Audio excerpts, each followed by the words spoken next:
तो भाई जूम वालों देखो, हाँ ठीक है, मानो ऑन है, देखो बोल दे रहा हूँ, यहाँ प्रूफ है कि मैंने रिकॉर्डिंग ऑन कर दी है, ठीक है।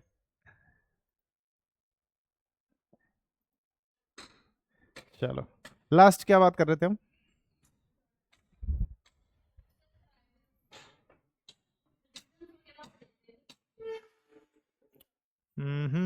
Okay.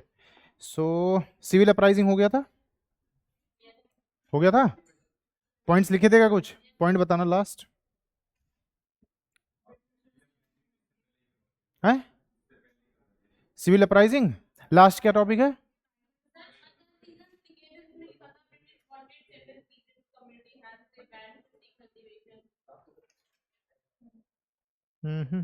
Okay. Peasant revolt pre 1857, heading डलवाई थी क्या मैंने कि सिविल अप्राइजिंग, हेडिंग डली थी। उसके उसके पॉइंट्स बताना। एलीट फ्यूडल एलिमेंट्स है, ठीक है। उससे पहले अच्छा दो पॉइंट्स और बताना। पे एक पॉइंट था, however peasants and tribal responded with the defiance of British rule and often violently. नहीं, good afternoon. Violent uprising pre 1857, नहीं। अरे ये कुछ बोला था क्या कि 1857 के बाद क्या होगा, कि थोड़े पीजेंट्स जो होंगे वो वायलेंट नहीं रह जाएंगे, कोर्ट वगैरह का सहारा लेंगे, ये बोला था। ठीक है, ठीक है। ये आई थिंक बता दिया था, चेंचूज ऑफ हैदराबाद, ब्रिटिशर्स बैंड। इसके बाद ये लास्ट है, ये लास्ट है ना। ठीक। तो जो मेथड था,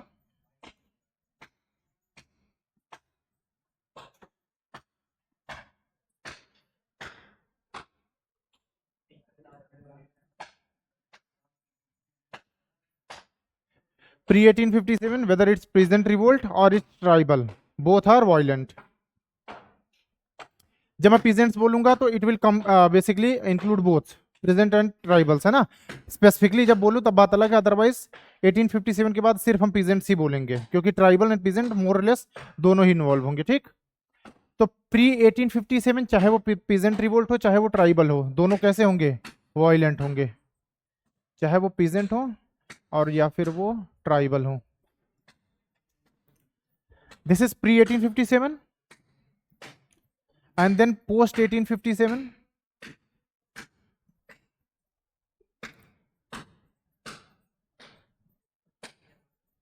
जो ट्राइबल्स होंगे, क्योंकि ये पढ़े लिखे नहीं है तो ये वकील वाला काम कर नहीं पाएंगे, तो इनको एक ही चीज आती है, या तो मारो या तो मर जाओ, ठीक। तो post 1857 still they will be violent. और जो पीजेंट्स होंगे, किसान,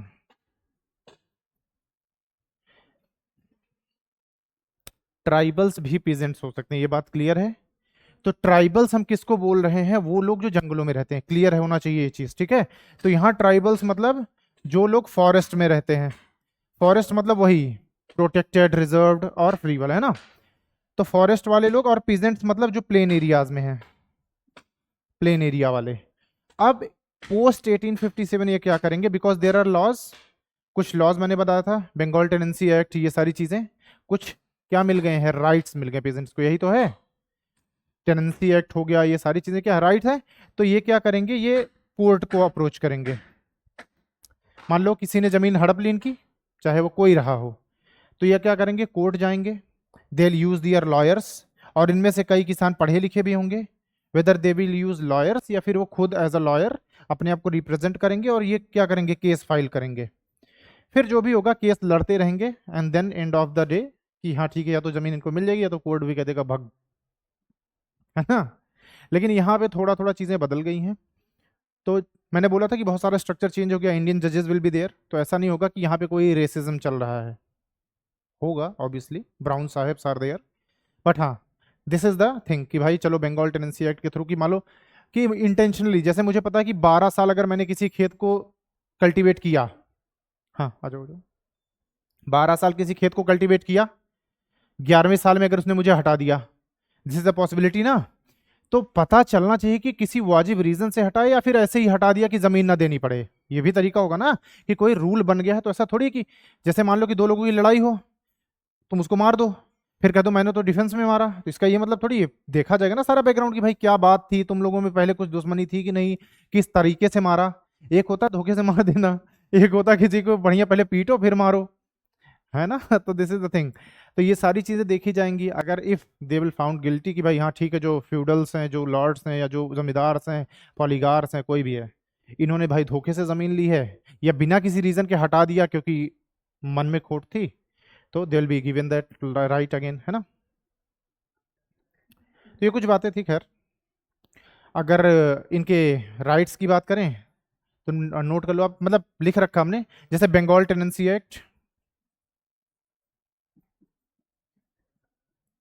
भाई कुछ बेस होना चाहिए ना लड़ने के लिए, जैसे आज सीआरपीसी है, सीपीसी है, ये सारी चीजें हैं। बंगाल हाँ हाँ, किसके, यही तो बता रहा हूँ, ये सारी चीजें हम कर चुके हैं पहले। बंगाल टेनेंसी एक्ट 1859 याद है किसी को, कर चुके ना, वही तो कह रहा हूँ, ये क्या है, राइट्स ही तो हैं। उसके बाद भाई थॉमस मुनरो, रेतवाड़ी, ये भी एक तरह का राइट ही तो है भाई, ये पीजेंट्स के राइट्स ही हैं जो चीजें हमने की हैं, ठीक है ना। चाहे बंगाल टेनेंसी एक्ट बोलो, रेवतवाड़ी बोलो, रेंट एक्ट, ये 1885 था, ये 1859 होगा। रेंट एक्ट, रेंट एक्ट याद है, ये था आई थिंक वो 12 साल वाला, 1859 है ना, रेंट एक्ट ऑफ 1859। तो ये कुछ था, कुछ एक्ट्स हैं जो कि क्या है, दे आर द राइट्स, ये सारी चीजें हमने डिस्कस कर रखी हैं, दीज आर द राइट्स जिसके बेसिस पे पेजेंट्स क्या करेंगे, कोर्ट में केस फाइल करेंगे अगर इसमें कुछ क्लॉज वगैरह है जहां से रिलेट हो रहा है, अदरवाइज तो कोई ऑप्शन है नहीं। और सिमिलर टाइम पे ट्राइबल्स आर स्टिल वायलेंट, वो अपना भाला वाला लेकर के धनुष बाण मारेंगे मरेंगे, ठीक है, क्योंकि उनको क्या ही कि चलो पहले 10 साल पढ़ाई करो फिर जा करके केस करो, उससे अच्छा है कि फैसला ऑन द स्पॉट। लिखना है, अच्छा देखो हुआ क्या, प्री 1857 सारे रिवोल्ट चाहे whether they are presidents they are tribes violent, सिर्फ एक ही तरीका है, या तो मारो या तो मरो, ठीक। पोस्ट 1857 क्या हुआ, ये कुछ उनको राइट्स मिल गए, तो पोस्ट 1857 ट्राइबल्स क्योंकि वो पढ़े लिखे नहीं हैं, तो they started acting like that कि वो वायलेंट ही हैं, तो जितने ट्राइबल रिवोल्ट्स हैं उसमें या तो मरेंगे या तो मारेंगे।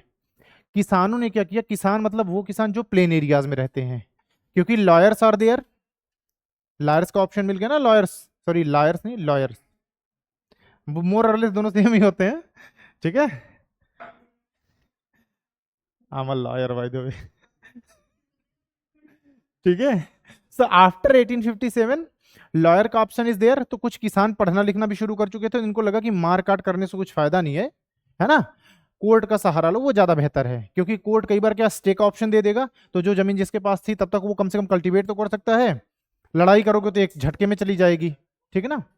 जब तक भाई कोर्ट की प्रोसीडिंग्स चलती हैं या तो उस पे से किसी का ऑप्शन नहीं होगा, या जिसके कब्जे में है तब तक वो उस पर काम कर सकता है, दिस इज द थिंग। तो ये कुछ सिनेरियो है, अब एक एक करके डिस्कस करेंगे, ठीक है।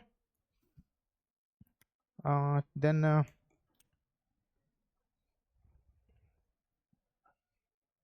ठीक है, सिविल अपराइजिंग के कुछ पॉइंट लिख लो आप, ठीक है।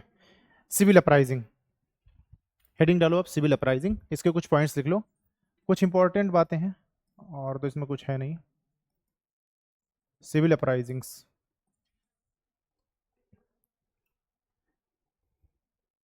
पहला पॉइंट, सब point, these were revolts by elites, these were revolts by elite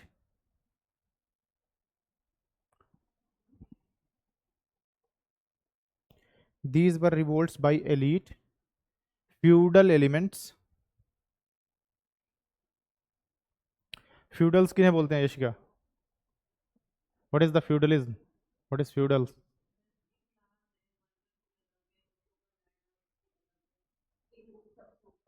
ठीक है, हायरार्की वाला सिस्टम है ना, कि सबसे नीचे एक पर्सन होगा।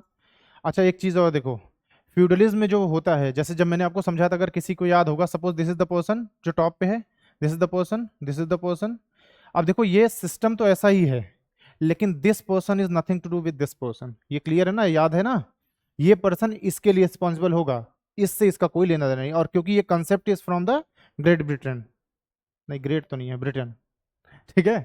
दिस इज द फ्यूडलिज्म कि ऊपर तक होगा। जैसे यहाँ पे क्या सीन है कि मतलब जैसे राजा के अंडर अगर आप काम कर रहे हो तो राजा के लिए भी आप अकाउंटेबल होते थे। फ्यूडलिज्म में ऐसा नहीं होगा, आपके ऊपर का जो लॉर्ड होगा सिर्फ आप उसको जानते हो।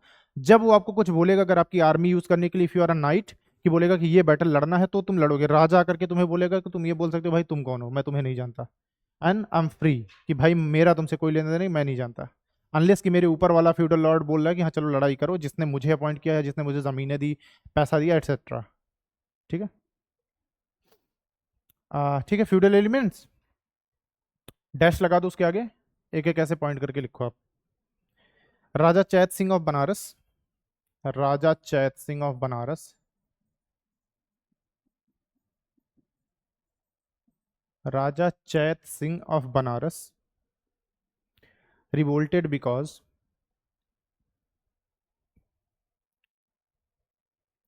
Raja Chait Singh of Banaras revolted because he was removed,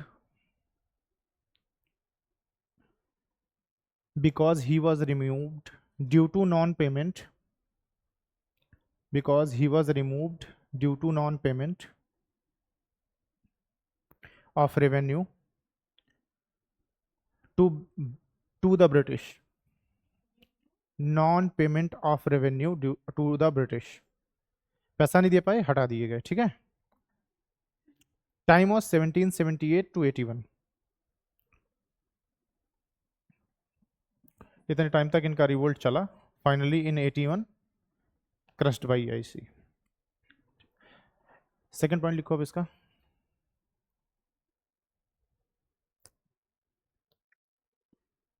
British deposed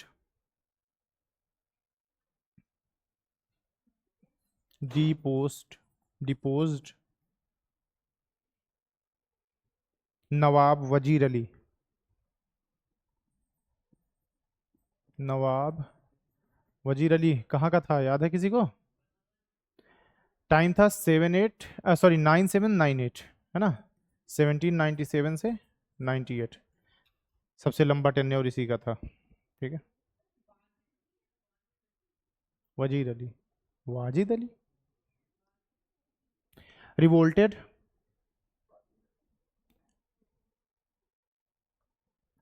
इन 1799। जिसको अगर सेंटेंस कंप्लीट ना लग रहा हो तो डिपोज्ड वजीर अली, कॉमा करके ही रिवोल्टेड ऐसे कर लेना, अदरवाइज कॉमा करके सीधा रिवोल्टेड इन 1799 after he was replaced with, किसको बैठाया था? After he was replaced with Saadat Ali Khan, Saadat Ali Khan two, Saadat Ali Khan two, Saadat Ali Khan two in 1798 after he was replaced with Saadat Ali Khan II in 1798 as Nawab of Awadh, as Nawab of Awadh। और अगर ये 98 का time है तो कौन होगा? वेलेस्ले, 9805। ठीक है ना, by Wellesley, by Wellesley, by Wellesley 9805 in return for, कुछ तो चाहिए होगा ना उसको भी, in return for 76 lakh rupees, in return of 76 lakh rupees as subsidy, as subsidy under Treaty of Allahabad।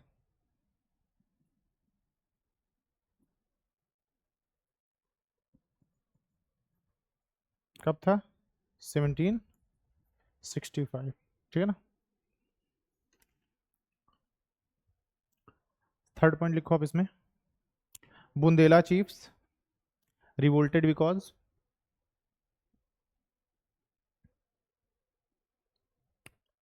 Bundela chiefs revolted because of British interference. Bundela chiefs revolted because of British interference after subsidiary alliance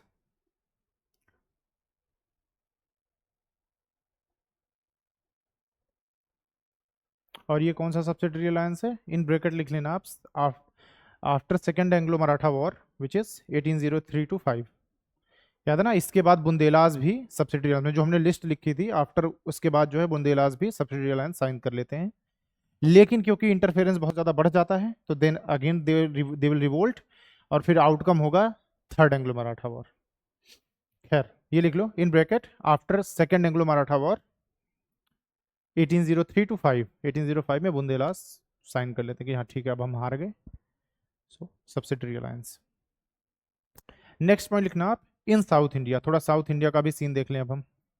in south India दो तीन lines इसमें भी लिख लेते हैं कि south India में क्या सीन है।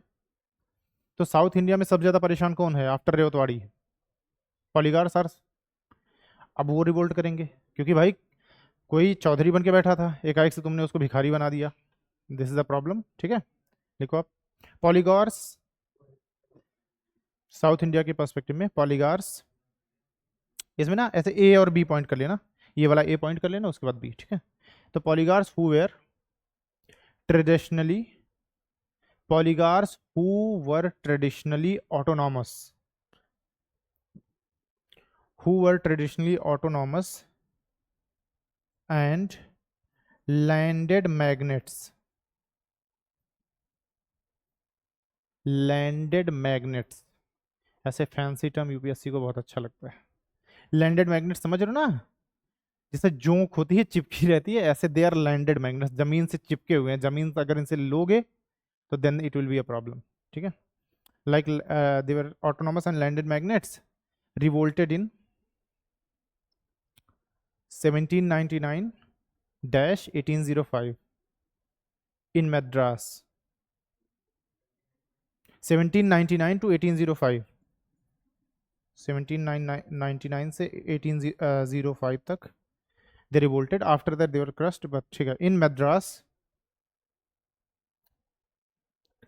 मद्रास के आगे लिख लेना ना कि कुछ रीजन्स मैसूर के भी, मैसूर टू ब्रैकेट में लिखना इसको आप, it is not mentioned specifically but हाँ मैसूर में भी कुछ रीजन्स होंगे।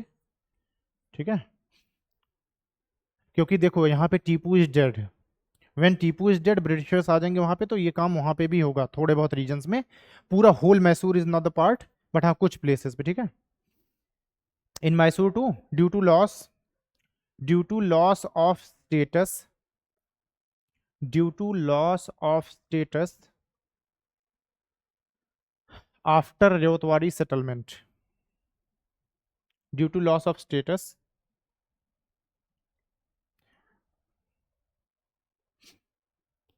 After ryotwari settlement. ठीक है, ब्रैकेट लगा के ऐसे स्टार लगा के लिखना आप एक लाइन। मतलब रेवतवाड़ी के बारे में क्या है कि रेवतवाड़ी जैसे हमने पढ़ा है कि it was started by Thomas Munro 1801। There was a person whose name was Reid, Alexander Reid. तो इनिशियली शुरू कंसेप्ट उसका था, और जैसे होता ना कि पायलट बेसिस पे आपने कुछ कर दिया, फॉर एग्जाम्पल मान लो लखनऊ मेट्रो किसी और ने बनवाई, कोई और सीएम आ गया उसने उद्घाटन कर दिया तो उसका लग गया बोर्ड, समझ रहे हो ना। तो दैट्स द थिंग कि किसी ने पायलट बेसिस पे ट्राई किया, ठीक रहा, देन थॉमस मुंडो केम तो उसने प्रॉपरली इसको इंट्रोड्यूस किया। ठीक है, तो बस वो पॉइंट लिख लो अब। इन 1799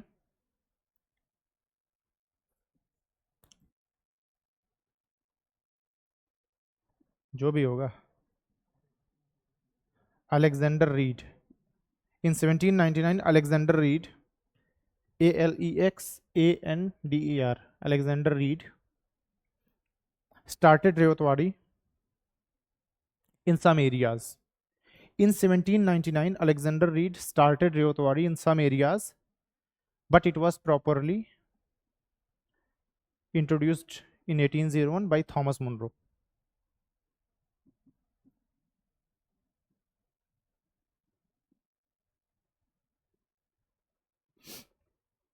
Started Ryotwari in some areas and it was properly introduced in 1801 by Thomas Munro.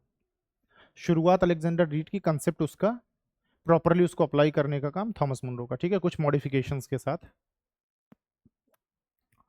अब इसका बी पॉइंट लिखो आप। ए वॉज दिस लैंडेड मैग्नेट्स, इसका बी पॉइंट लिखो। ट्रेवनकोर में एक रिवोल्ट हुआ था, जब हमने ट्रेवनकोर डिस्कस किया था थोड़ा सा, उसमें एक रिवोल्ट की बात की थी, याद है किसी को? Yes, Diwan Veluthampi. It was again because of British interference. तो बी पॉइंट में बस वो लिख लो आप, Diwan Veluthampi, Diwan Veluthampi, Veluthampi, Diwan Veluthampi of Travancore revolted, Diwan Veluthampi of Travancore revolted due to British interference, due to British interference after a subsidiary alliance of 1805। तो 1805 तक लगभग most of the places subsidiary alliance हो चुका है, ठीक है ना, ठीक है। दीवान Veluthampi of Travancore revolted due to British interference after a subsidiary alliance of 1805। 1805 में सब्सिडरी अलायंस होता है, ब्रिटिशर्स का इंटरफेरेंस बहुत ज़्यादा बढ़ जाता है, तो जो वहाँ के पीजेंट्स हैं उनको लेड करते हुए वेलुथम्पी उनके अगेंस्ट रिवोल्ट कर देते हैं, which was brutally crushed bye the Britishers, ठीक है ना, यहाँ तक क्लियर है। सिविल अपराइजिंग में ये कुछ बातें थी, मतलब इसमें बहुत ज़्यादा कुछ था नहीं। अब जरा आ जाओ by peasants, revolts by peasants.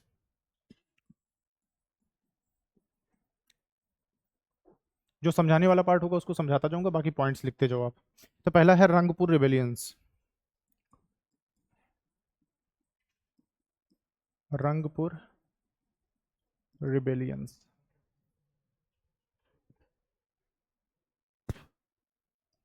अच्छा, ये जगह है Rangpur, it is north Bengal, ठीक है, and the time is 1783।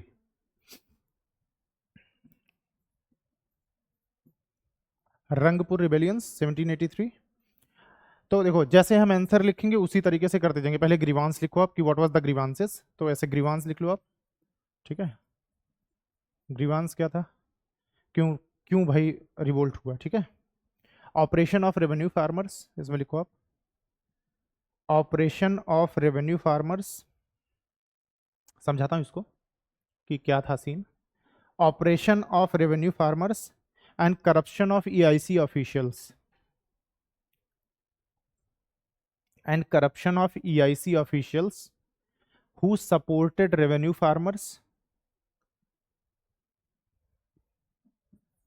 who supported revenue farmers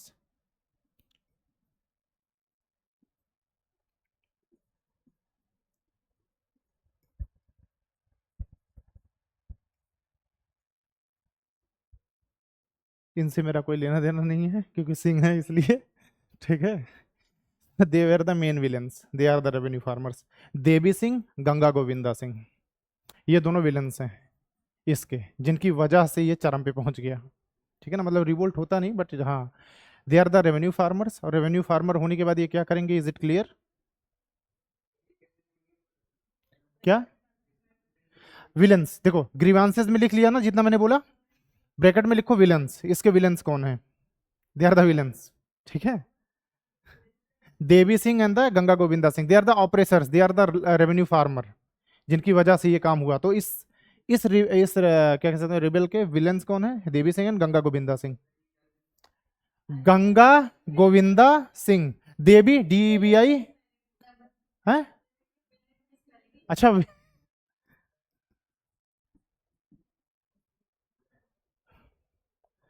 ठीक है, ये दोनों। तो देखो यहाँ हो क्या रहा था, ये लाइन समझ आई कि नहीं? है हीरो ऑब्वियसली पीजेंट्स, हीरो तो वैसे कोई नहीं है, क्योंकि देखो होता यह है हीरो जीत जाता है, लेकिन हीरो जीत पाता उससे पहले विलन्स का साथ दे दिया EIC ने, दैट्स द प्रॉब्लम। इसमें हीरो कोई नहीं है, they are the villains. Generally British official से ऐसे लोग विलन, कुछ कुछ में विलन्स आते रहेंगे, उनका नाम आपको पता होना चाहिए। तो हुआ क्या, they are the revenue farmers. अब जब आप रेवेन्यू फार्मर हो, काइंड ऑफ इजारादार, यू आर इजारादार, यही तो बात है। इनके लिए फार्मर वर्ड भी यूज होगा, लेकिन मैंने बोला कि there is a difference between farmer and the peasant, they are not peasants. अब ये क्या करेंगे, इनको मान लो EIC ने जमीन दे दी कि भाई ये जमीन है तुम्हारी, इस पे से तुम लैंड रेवेन्यू वसूलो। अब ये क्या करेंगे, मनमाना वो लगाना शुरू कर देंगे रेंट, कि भाई एक काम करो तुम इतना नहीं इतना पैसा दो, पट्टा वट्टा नहीं देख रहा मैं, इलीगल अबॉब्स मांगेंगे ये, मतलब जितने भी तरीके से ऑपरेट कर सकते हैं। फिर there will be a time कि जब, अब देखो मान लो इन्होंने रेवेन्यू वगैरह लगाया, किसान पैसा नहीं दे पाया, तो ये जमीन हड़प लेंगे, फिर वो कहाँ जाएगा, वो जाएगा कोर्ट में, यही तो होगा कि ईआईसी ऑफिशियल के पास जाएगा, वो बोलेंगे भाई ठीक तो कर रहा है ये। तो who will be target, revenue farmers और ईआईसी ऑफिशियल, दो लोग टारगेट होंगे इसमें। डिस्कस किया था ना हमने कि किसको कब किस रिबल में कौन टारगेट होगा। सो यहाँ पे देखो रेवेन्यू फार्मर्स और ईआईसी ऑफिशियल, ये दो लोग टारगेट होंगे। और बिकॉज रेंट इज हाई, तो हो सकता है कुछ मनी लेंडर्स या मर्चेंट्स भी टारगेट हों, क्योंकि वो रेंट देंगे। मान लो इसका कोई रिश्तेदार है, ठीक है, मैं नहीं हो सकता खैर ठीक है, इसका कोई रिश्तेदार जिसके पास पैसा, अब उस इसने बोला कि एक काम करो तुम रेंट नहीं दे पा रहे हो, यू आर अ पीजेंट, जाओ एक काम करो उससे उधार ले लो, उधार लेके रेंट पे कर दो, बाद में फसल अच्छी होगी तो उसको दे देना। अब देखो इसने दो काम कर दिया, अब उधार दिलवा दिया, अब वो मनचाहा रेट बढ़ाएगा कि भाई देखो तुम्हारा एक साल के लिए था, तुम एक साल में नहीं दे पाए, पैसा डबल, लक्ष्मी चिट फंड, ठीक है, पैसा डबल। उसके बाद फिर भाई जब वो एक गुना पैसा नहीं चुका पा रहा तो उसका दो गुना कहाँ से चुकाएगा, जनरली लैंड उसके पास चली जाएगी, उससे इसके पास आ जाएगी, इनके पास, है ना। तो this is the thing. Action देखो आप, इसका एक्शन क्या था।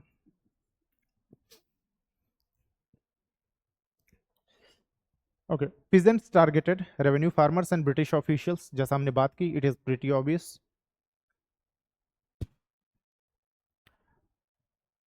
Peasants targeted revenue farmers and British officials and looted grain sources and looted grain sources। एक सिनेरियो इमेजिन करके देखो आप, जब भी रिबेल और मतलब जब भी हम ये पीजेंट रिवोल्ट पढ़ेंगे या ट्राइबल अपराइजिंग, अपने आप को वही समझो, उस टाइम पे तुम किसान हो, तुम क्या करोगे। मान लो तुम गए, this is the grain source, ठीक, अब तुम यहाँ गए, तुम अनाज अनाज लूट रहे हो, तब तक तुम्हें दिखा कि बगल में एक जेल में तुम्हारा दोस्त बंद है, तो तुम क्या करोगे, लूटने के साथ उसको रिलीज भी करोगे, करोगे ना।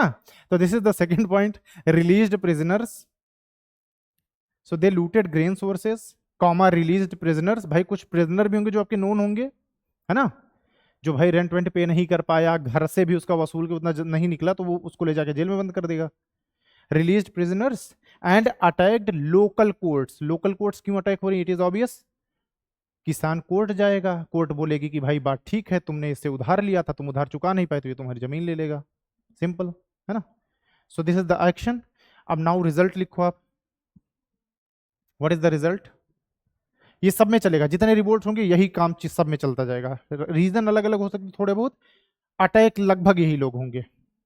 Result is for some times, for some time, what is the result, for some time peasants established their own government, एक बार के लिए इन्होंने हरा दिया, क्योंकि ये आधे लोग मान लो लड़ाई करने गए, आधे जेल से छुड़ा लिए, दोगुने हो गए, ठीक है।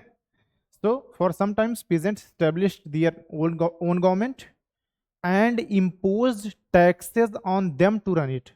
ये समझ आया भाई, अगर मैं ही रिबेलियन हूं, मैं ही अपनी सरकार बना रहा हूं और मेरे गांव वाले मेरे साथ हैं, तो टैक्स क्या मैं बाहर के गांव पे लगाने जाऊंगा, खुद पे ही तो कुछ कुछ चंदा इकट्ठा करके अपनी सरकार चलाऊंगा। So this is the thing, self imposed taxes. ये किस पे इंपोज करेंगे, अगर पूरा गांव ही इन्वॉल्व है तो ऐसा थोड़ी बोलेंगे कि भाई आधा गांव तुम एक काम करो, तुम टैक्स दो, हम सरकार चलाएंगे, ऐसा नहीं होगा ना, है leader and boss, this is the difference, है ना। तो self impose taxes to run the government, to run it, and they called themselves as nawabs. हाँ हाँ भाई, कुछ दिन के लिए सही नवाब है, क्योंकि जीते हैं, ब्रिटिशर्स को हराया हमने, खुद की गवर्नमेंट स्टैब्लिश की है। एंड देन फाइनली एक पॉइंट में लिख लो कि revolt was crushed by EIC, ठीक है। 2-3 दिन नवाब रहे, चौथे दिन उठे तो आंख खुली तो देखा कि यार, हाँ मतलब कुछ महीनों की बात थी। तो जैसे देखो नवाब, यू आर नवाब, तुम मस्त सोए, दो लोग पंखा कर रहे थे, फिर तुम उठे, तुमने देखा कि कैसे सिनेरियो बदल गया यार, एक तो कहीं और दिख रहा हूं मैं, तुमने ध्यान से देखा तो यमराज खड़े हैं सामने तुम्हें लगा कि यार मैं सोया तो कहीं और था, ये नींद यहाँ कैसे खुल रही है। तो बस वही बात है, ठीक है।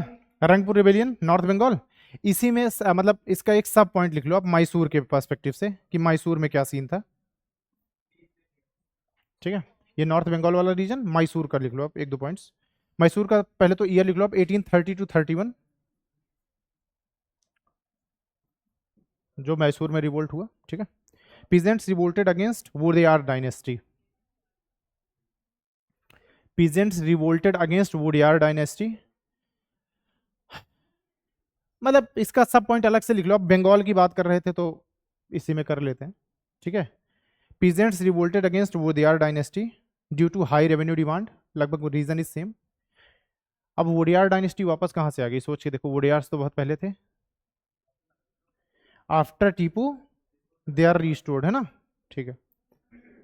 Revenue demand, next is crushed by EIC because of subsidiary, पहला पॉइंट है इसमें। पॉइंट मतलब व्हाट इज द रीजन, ठीक है। तो peasants revolted against Wodeyar dynasty due to high revenue demand, britishers खुद बुरे नहीं बन रहे हैं, वो वोडेयार्स का कान पकड़ कर ज्यादा पैसा मांग, ताकि हमें ब्लेम ना किया जाए। तो अब जनता तो राजा को जानती है, उसको क्या पता कि भाई उसके ऊपर कौन बैठा है, तो वो रिवोल्ट जो होगा वो अगेंस्ट वोडेयार्स होगा, ठीक है। Crushed by EIC because of subsidiary alliance of 1799, तो मैसूर 1799 में after Tipu was dead subsidiary alliance sign कर लिया था मैसूर ने। अब सब्सिडरी अलायंस के अंदर उसकी देख रेख कौन कर रहा है, ब्रिटिशर्स आर देयर, तो वहां पे कुछ गड़बड़ होगी तो it will be suppressed by, ठीक है।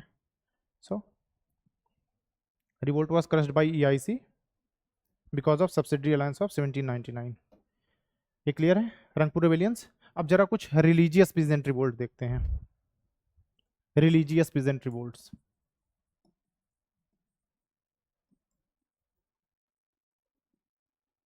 रिलीजियस वाला क्या सीन है, हमने बात की थी, टैक्सेस है कुछ, क्या है कि भाई कोई धर्म गुरु है तो उनके लोगों पे प्रॉब्लम आ रही है तो दे आर, हाँ है ना, कुछ लोग होते हैं ना जिनको नेता बनने का शौक होगा, तो 1700 मतलब 1760s onwards to 1800s generally ये रिवोल्ट वहाँ होंगे, 1760s एंड 1800s इसमें ये रिवोल्ट होंगे। तो पहला आप लिखो सन्यासी एंड फकीर रिबेलियंस, सन्यासी एंड फकीर रिबेलियंस, सन्यासी एंड फकीर रिबेलियंस। सन्यासी हिंदू, फकीर is Muslim, is it clear. इनका भी टाइम लगभग यही है, एग्जैक्ट कोई टाइम नहीं है, इसमें होते रहेंगे, छोटे छोटे छोटे छोटे चलते रहेंगे। पहला पॉइंट लिखो आप, these were religious sect, these were religious sect,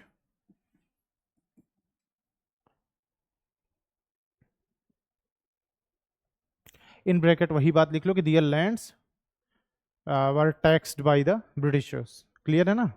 इनको कुछ जमीनें मिली थी जो कि ये टैक्स फ्री इंजॉय करते थे, चाहे खेती करके, मंदिर बना के, जैसे भी करके अपना प्रवचन वगैरह दे करके इनका काम चल रहा था, और it was tax free, and then now it is taxable, ठीक है। इसमें सेकंड पॉइंट लिखो आप, 10 नामी सन्यासीज, 10 नामी, 10 नामी सन्यासीज, 10 नामी जिनके 10 नाम होते हैं, 10 नामी सन्यासीज इंक्लूडेड अमंग,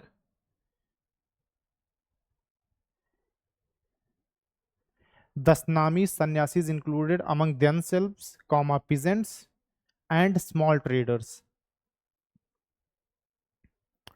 तो मेनली ये रिवोल्ट किसका है, 10 नामी सन्यासीज का। अलॉन्ग विद दैट उन्होंने देखो, क्योंकि दे आर सन्यासीज, कुछ किसानों के धर्मगुरु टाइप के होंगे तो वो किसानों का साथ देंगे, कुछ स्मॉल ट्रेडर्स होंगे जो कि ब्रिटिशर्स से परेशान होंगे, तो जितने लोग परेशान, दुश्मन का दुश्मन इस दोस्त, वैसी बात है ना। तो इन्होंने इन सबको मिलाया and they revolted against the britishers. Next point, reason लिख लो आप इसका, what was the reason, high rent and monopoly of EIC, high rent and monopoly of EIC over trade of Bengal,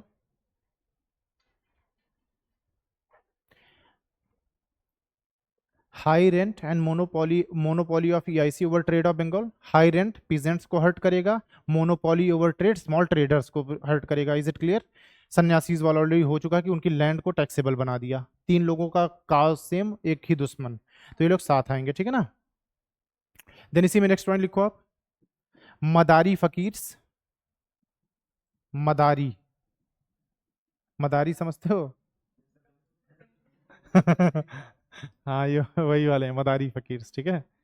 included members, Madari fakirs included members, हो सकता है भाई इनको ऐसे जगह मिली होती थी रहने होने के लिए, बंदर अंदर रखने के लिए।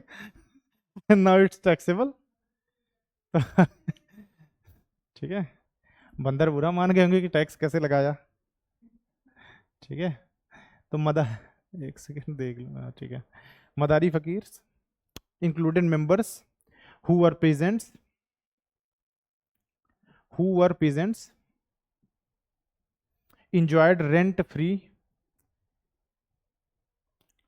enjoyed rent free tenures। अब इन मदारी फकीर्स में कुछ किसान विसान भी थे। मैंने वही बोला ना कि जमीन है आपके पास, आप चाहे उसमें रह लो, चाहे मंदिर बना लो, खेती करवा लो, कुछ ही करो, but it was rent free because we are religious sect. ठीक है, enjoyed rent free tenure but EIC ended this privilege. और ईआईसी ने जब ये प्रिविलेज एंड किया तो there will be a problem, but EIC ended this privilege. Next point, अब देखो अभी अभी तक तो ये अलग अलग हैं, अब now they are coming together. तो ये एक ऐसा रिवोल्ट होगा सन्यासीन फकीर जिसमें आपको हिंदू मुस्लिम यूनिटी देखने को मिलेगी। ठीक है ना, नेक्स्ट पॉइंट लिखो आप उसको, both groups had good relations, both groups had good relation due to similar religious philosophies। मोर और लेस, आप किसी भी धर्म ग्रंथ को पढ़ लो, मोर और लेस वही बात होती है, फिलोसफीज आर सेम और परेशानी is the same. Philosophy same होना हो, परेशानी इज कॉमन, है ना। Due to similar religious philosophies therefore Hindu Muslim unity in this revolt. Due to similar religious philosophies therefore Hindu Muslim unity in this revolt। और हर revolt के अंदर में एक पॉइंट होगा, it was crushed by EIC, बस। ठीक है, ये हो गया सन्यासी फकीर्स। अब आते हैं जरा पागलपंथीज पे। पागलपंथीज, ठीक है, पागलपंथीज आर हिंदूज। मतलब मैं ये नहीं कह रहा हूं कि हिंदूज आर पागलपंथीज, मैं कह रहा हूं Pagalpanthis are Hindus at that time. ठीक है, पागलपंथीज रिवोल्ट, ये प्रॉपर हिंदूज थे, इसमें मुस्लिम्स नहीं थे।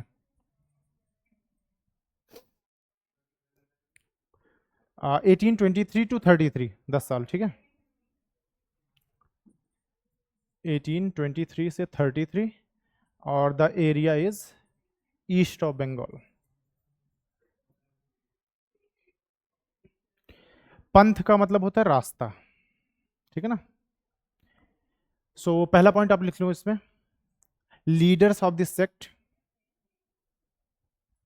Leaders of this sect is Tipu Shah and Karim Shah. नाम मुस्लिम जैसा है बट दे आर हिंदूज। जैसे लीडर्स अगर डायरेक्ट पढ़ लोगे ना तो लगेगा कि, जैसे मैं अगर मेंशन नहीं करूं तो इसमें पढ़ के लगेगा कि Tipu is name of Muslim, Karim is also name of Muslim, है ना। तो बट दे आर हिंदूज, ठीक है ना। Tipu Shah and Karim Shah they are the leaders. What is the grievance, next point आप लिखो, what is the grievance. Grievance is high rent plus illegal abwabs by zamindars. They are त्रस्त of it, कि भाई एक तो रेंट दे रहे हैं, ऊपर से इलीगल अबवाब दो, ऊपर से परेशान कर रखा है ना। तो high rent, high rent plus illegal abwabs by zamindars, बहुत परेशान है ये इससे। देन नेक्स्ट पॉइंट आप लिख लो, तो भाई ये लड़ाई में मान लो कि इससे तो परेशान हो, अब दो लीडर्स निकल आए आपके बीच से, तो आप कुछ प्रॉमिस करोगे लोगों के, तो वो आपके साथ लड़ने आएंगे कि भाई अगर हम जीत जाते हैं तो हम ये चीज कर देंगे। उसको आप एक लाइन में लिख लो। तो Tipu Shah promised, Tipu Shah promised, next point में, lower rents, lower rents and no abwabs. भाई ये दो प्रॉब्लम है तो इसको हटाना पड़ेगा, ठीक है। No abwabs after victory over zamindars and EIC. Legally यही तो होना चाहिए, तभी तो आपके साथ लड़ाई के लिए लोग आएंगे, है ना। After victory over zamindars and EIC, कि एक बार हम जीत गए तो रेंट को कम कर दूंगा, ऊपर से कोई भी अबवाब नहीं मांगेगा आपसे, ठीक। फिर and of the story is last point, ठीक है, ठीक। Crushed by EIC.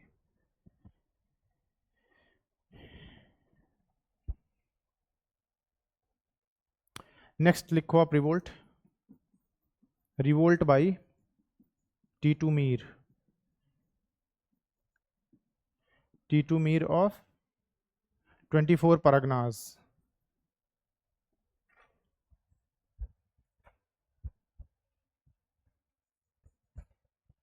ठीक है, 24 परगनाज बंगाल में। तो इसका टाइम पीरियड था 1831 और ये था बंगाल में।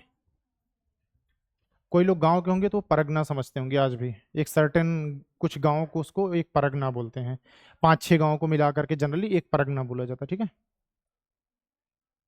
पहला point, this is a Wahhabi sect. Wahhabi is a basically क्या कहते हैं, मुस्लिम टीचिंग्स, ठीक है ना। वहाबी एक पर्टिकुलर सेक्ट है जिसमें कुछ मुस्लिम टीचिंग्स हैं जिसको पढ़ाया जाता है, that is Wahhabi sect. So this is Wahhabi sect. Wahhabi, इस सेक्ट में होता क्या है, दे बिलीव कि Quran is the only book, this is the only guide, और इसकी जो टीचिंग्स हैं दैट सुप्रीम, ठीक है ना। तो this is the thing, this is the Wahabi sect which teaches teachings of Shah ठीक है, वली उल्लाह। शाह वली उल्लाह दिल्ली के थे, धर्मगुरु हैं बेसिकली, इनकी कुछ सेइंग्स थी, टीचिंग्स थी sorry. Wali Ullah of Delhi, Shah Wali Ullah of Delhi. कुछ है नहीं, मोर और लेस कुरान की बातें हैं उसमें, ठीक है ना। हाँ हाँ, revolt by Titu Mir of 24 Parganas, जिसमें ये थे कौन, basically they are the Wahabi sect, religious sect है, ठीक है, कुरान को फॉलो करने वाले। व्हाट इज दियर आइडियोलॉजी, इनकी आइडियोलॉजी क्या है, इनकी आइडियोलॉजी लिखो आप। They wanted to purify Islam, they wanted to purify Islam by going back to golden past. यही बात है ना कि भाई इनके आने से पहले हमारा इस्लाम बहुत अच्छा था, तो इनको हटा दो, यही बात है। By going back to golden past by removing all un Islamic beliefs. मतलब सीधा सीधा ये बोल रहे हैं कि क्रिश्चियंस को मार के भगा दो, मिशनरीज को, ठीक है। By removing all un Islamic beliefs plus Quran is the only true book of Islam, plus Quran is only true book of Islam and only guide.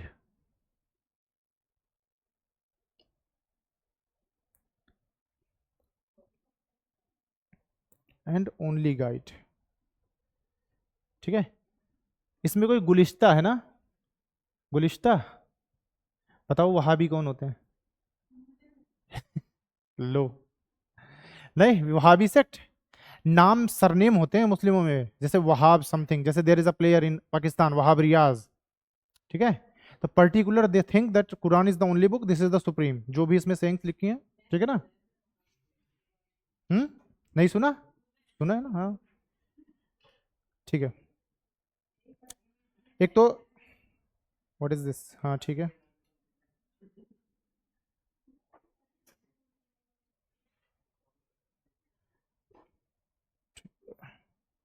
Okay, there is a problem. ये जो पॉइंट है इसको breakout करो और cut कर दो, क्योंकि ये पॉइंट फराजी का है, तभी मैं कहूँ कुछ गड़बड़ हो रहा है। ये एक काम करो, इसके आगे बस फराजी मूवमेंट लिख दो आप, ये पॉइंट दोबारा लिख लेंगे, ठीक है। ये फराजी मूवमेंट का पॉइंट है, बाकी सही है, बाकी मत कट करना है, सिर्फ ये मतलब कि द कुरान थिंग वाला, सिर्फ इतना सा, ठीक है। आइडियोलॉजी वाला जो पॉइंट है, this is the फराजी movements point, इसको बस एज इट इज छोड़ दो, कोई बात नहीं, कट मत करो इसको। फराजी, हाँ हाँ सॉरी, ये आई नहीं है, फराजी है, फराजी, फराइजी। ये जो आइडियोलॉजी वाला पॉइंट है ना, ये इस मूवमेंट का है। नेक्स्ट में दोबारा लिखवाऊंगा तो ज्यादा समझ आएगा। खैर, वहाबी सेक्ट का कुछ चीजें आप लिख लो। ठीक है, तो वहाबी सेक्ट ये सब सही है, शाह अलीउल्लाह एंड एवरीथिंग। तो वहाबी सेक्ट की देखो एक पर्टिकुलर आइडेंटिटी होती थी, पहली बात, पर्टिकुलर आइडेंटिटी। ठीक, particular identity, specific clothes wear there. जैसे फॉर एग्जांपल, जैसे कुछ सिक्स होते हैं जो पर्टिकुलर ड्रेस में होते हैं, देखा है यहाँ पे वो लगा होता है एंड एवरीथिंग। सो उस तरह की कुछ आइडेंटिटी थी। तो ओके ठीक है, in form of unique dresses and beard was there वो एक तरह से कह सकते हो कि आइडेंटिटी, बियर्ड। ठीक है, तो particular dress, particular identity and the beard. अब ब्रिटिशर्स ने क्या किया, ये जो आइडियोलॉजी है इस पे इन्होंने टैक्स लगा दिया। What was the grievance? High tax. ठीक है, operation by indigo planters. Grievance लिख रहे हैं, grievance. What is the problem? एक तो हाई रेंट वहाबी सेक्ट पे, ठीक है, देर द रिलीजियस सेक्ट। एक तो जो उनके लैंड से उस पे high rent, operation by indigo planters.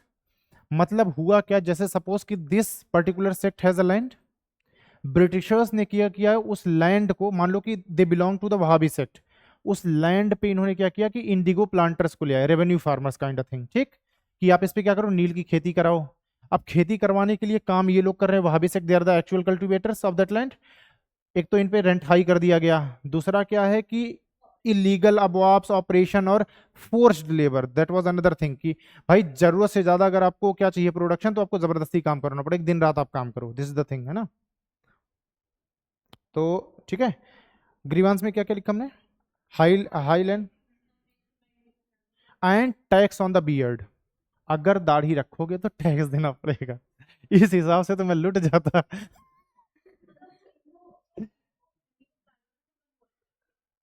देखो, इनकी जो जमीनें थी वो इंडिगो प्लांटर्स को दे दी। नाउ इंडिगो प्लांटर्स उसमें पैसा लगे, मान लो फॉर एग्जांपल एक there is a European businessman जो कि एक इंडिगो प्लांटर है। तो ब्रिटिशर्स ने क्या किया कि भाई लो, मैं तुम्हें जमींदार बनाता हूं, यू आर यूरोपियन, मैं तुम्हें इसका जमींदार बनाता हूं, इससे जितना प्रोडक्शन करवा सकते हो कराओ, और जितना रेंट वसूलना चाहो वसूलो। But who is the actual cultivators? These Wahabis, they are the actual cultivators. अब ये ऑपरेस हो रहे हैं, एक तो आप फोर्स्ड लेबर करवा रहे हो उनसे, दूसरा प्रोडक्शन का ज्यादातर हिस्सा आप ले जा रहे हो। ठीक है ना। तो वही बात है कि ना घर के रहे ना घाट के वाली बात है कि भाई ना तो पैसा हमारा आ रहा है, ना ये जमीन हमारी रही, और जबरदस्ती तुम हमसे नील की खेती अलग करवा रहे हो, इंडिगो। ठीक है, तो अब what is the result? They revolted against britishers, they revolted against britishers and क्या कह सकते हैं, established their own government plus self impose tax, और फिर लास्ट में क्रश्ड बाय ईआईसी। ठीक है, थोड़े टाइम के लिए they established their own government plus self impose taxes to run it, and what is the later scenario? Crushed by EIC.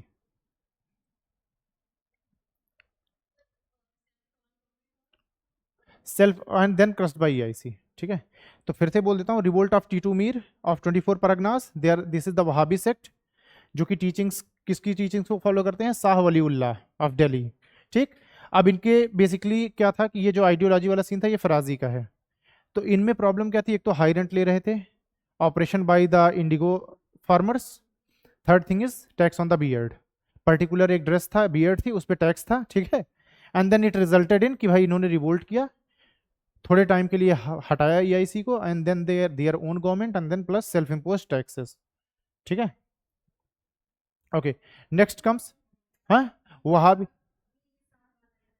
Titu Mir, अच्छा नहीं नहीं, ये दिस इज, अच्छा ये शाह वलीउल्लाह, जैसे अपने में कोई धर्मगुरु, एक बड़े धर्मगुरु किसी का भी नाम ले लो, उसी तरह के एक धर्मगुरु है। फॉर एग्जाम्पल हु इससे, लाइक जैसे मान लो कि बुद्धा हैं, गौतम बुद्धा, तो उनकी कुछ टीचिंग्स हैं, ऐसे ही शाह वलीउल्लाह इस्लाम में कुछ टीचिंग्स बेसिकली क्या है, देखो ये एक तरह के सोशल रिफॉर्मर टाइप के, कि कुरान की जो अच्छी बातें हैं उनको आप समराइज कर दो, या कुरान में कुछ ऐसी बातें जो नॉर्मल लोगों के समझ से बाहर हैं उनको क्या करो, थोड़ा सा ट्रांसलेट करके ऐसा कर दो कि लोगों को समझ आए कि इससे एक टुवर्ड्स द गोल्डन पाथ, कि भाई हाँ ठीक है, बात वही है, फराजी वाली ही। Then comes Faraizi movement. इनकी टीचिंग्स दिल्ली के पर्सन, दिल्ली के, जैसे Gautam Buddha is from UP west, Uttar Pradesh के हैं, जिनको पटना पटना सॉरी बोध गया में जाकर के ज्ञान मिला, हैं यूपी के, सिद्धार्थ नगर के, ठीक। लेकिन इनकी teachings all over the world चलती हैं, जैसे चाइना वगैरह तो स्पेसिफिकली बुद्धा को ही मानते हैं, तो उसी तरह से है ना। खैर, फराजी मूवमेंट, फराजी मूवमेंट,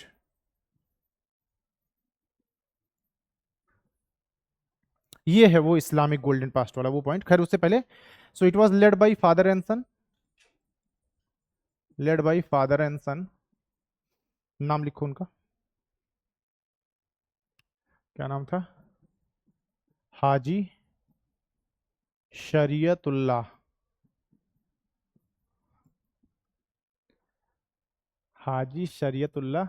इनके बेटे का नाम बहुत अच्छा है, देख लो कैसे प्रोनाउंस करोगे आप लोग बाकी। हाँ, दूदू मियाँ ठीक है, हो सकता गोरे रहे हों, दूध जैसे गोरे हाँ हाँ, कुछ भी हो सकता भाई, या दूध ज्यादा पसंद रहा हो, जो भी रहा हो, फिलहाल दूदू मियाँ, ठीक है। Haji Shariatullah is the father, son is Dudu Miyan. इन लोगों ने मिलकर के, व्हाट इज द आइडियोलॉजी, वही सेम पॉइंट आप लिख लो, इनकी आइडियोलॉजी क्या थी, आइडियोलॉजी वही सेम थी कि भाई मतलब इस्लाम को गोल्डन पास्ट की तरफ वापस लेकर के जाना, and the Quran is the only book and the only guide, है ना। सेम आइडियोलॉजी में वही पॉइंट, वांटेड टू प्योरीफाई इस्लाम, वो जो पॉइंट था बेसिकली इसका था, तो अगर इससे तीर मार के ले जाके वहां लगा दो ऐसे कि ये इसका पॉइंट है, हाँ हाँ, नहीं ठीक कोई बात नहीं, उसको फिर से दोबारा लिख लो ना आइडियोलॉजी, वहां पे क्लियरली लिख लेना आगे ब्रैकेट में कि ये फराजी मूवमेंट का है, ठीक है। wanted to purify Islam by golden back going back to golden past by removing all un-Islamic beliefs plus Quran is the only book and only guide, ठीक है।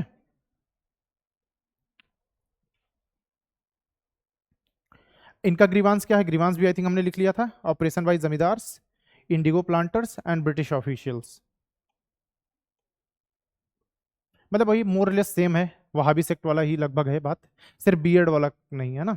तो operation by zamindars, indigo planters and British officials, zamindars, indigo planters and British officials, जहां पे जमींदार्स हैं वो जबरदस्ती rent मांग रहे हैं, इलीगल अबॉब्स, कहीं पे इंडिगो प्लांटर्स हैं वही काम हो रहा है कि जबरदस्ती forced labour and high rent, और अगर इनसे परेशान होकर के you are going to court और ब्रिटिश ऑफिशियल, तो वो कह रहे हैं कि हाँ ये ठीक कर रहे हैं, बस वही बात है ना। सो इसमें एक और पॉइंट लिख लेना, Dudu Miyan declared land belongs to God, Dudu मियाँ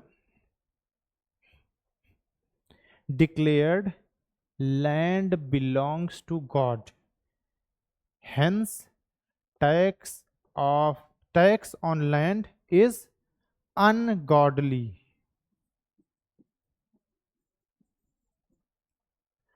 tax on land is ungodly, कोई चीज भगवान की है और तुम इंसान होकर के उस पर टैक्स लगा देते हो, तो ये बिल्कुल भगवान के खिलाफ है, यू आर अ राक्षस, ठीक है। व्हाट इज द आउटकम या result, established their own government plus against self impose tax, ठीक है, established their own government plus self impose tax plus own court setup, यहां पे कोर्ट सेट किया इन्होंने, खुद की कोर्ट, कि हम ब्रिटिशर्स के पास नहीं जाएंगे न्याय मांगने, अब हमारी खुद का कोर्ट होगी, ठीक है। तो self government, self impose tax, own court, और फिर वही आउटकम, क्रस्ट बाई ऐसी,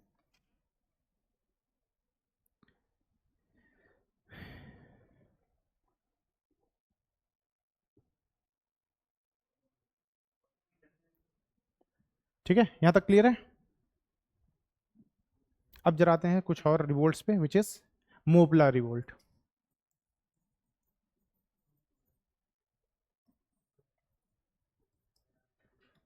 ये रिवोल्ट इसलिए भी थोड़ा इंपॉर्टेंट हो जाता है क्योंकि क्या था, पहली बार कहीं पे कम्युनल चीज दिखेगी, कम्युनल कलर ले लेगा ये रिवोल्ट, हिंदू मुस्लिम वाली बात आ जाएगी कि there is a particular religion और दो अलग अलग रिलीजन की लड़ाई है, हिंदू मुस्लिम। ठीक है, Moplah revolt, the reason was Malabar. Malabar याद है किसी को? हाँ, ठीक। सो टाइम पीरियड लिखो आप 1840s एंड 50s में, मतलब 40s में और 50s में, बेसिकली थोड़ा लंबा चलेगा ये क्योंकि it is a communal kind of thing है ना। 1814 50s है ना, 40s 50s, 1840s and 50s। देखो पहले मोपलाज होते कौन है, बताओ शौर्य, हु इज मोपला? एक ही लाइन में बता दिया तुमने तो। ठीक है, तो देखो मोपलाज आर मुस्लिम रियोट्स। अब रियोट्स ना बताना पड़े कि रियोट्स कौन है। They are the actual land cultivators, is it clear? ठीक है ना, तो जनरली जमीन पे जो एक्चुअल कल्टीवेटर कौन है, Moplahs are there, is it clear? They are the actual cultivators. By the way Malabar was annexed by Haidar Ali, अगर इसका बैकग्राउंड जानना है, it was annexed by Haidar Ali. ठीक है, अरे गई थी पानी लेने, एक और एक गए दो आ गए, वाह, जादू दिखा सकते हो तुम लोग, बढ़िया। ठीक है, okay. So Malabar previously it was captured by Haidar Ali, तो ये हैदर अली के कब्जे में था। And then Moplahs are the Muslims and actual ryots are they are the actual cultivators, is it clear? अब देखो यहाँ पे प्रॉब्लम क्या हुई, तो जनरली क्या होना चाहिए कि लैंड किसको मिलना चाहिए, मोपलाज को मिलना चाहिए after the settlement everything. But हुआ क्या कि इनको लैंड मिला नहीं, लैंड मिला किसे, देयर आर जन्मीज। जन्मीज कौन है, दे आर द ब्राह्मण।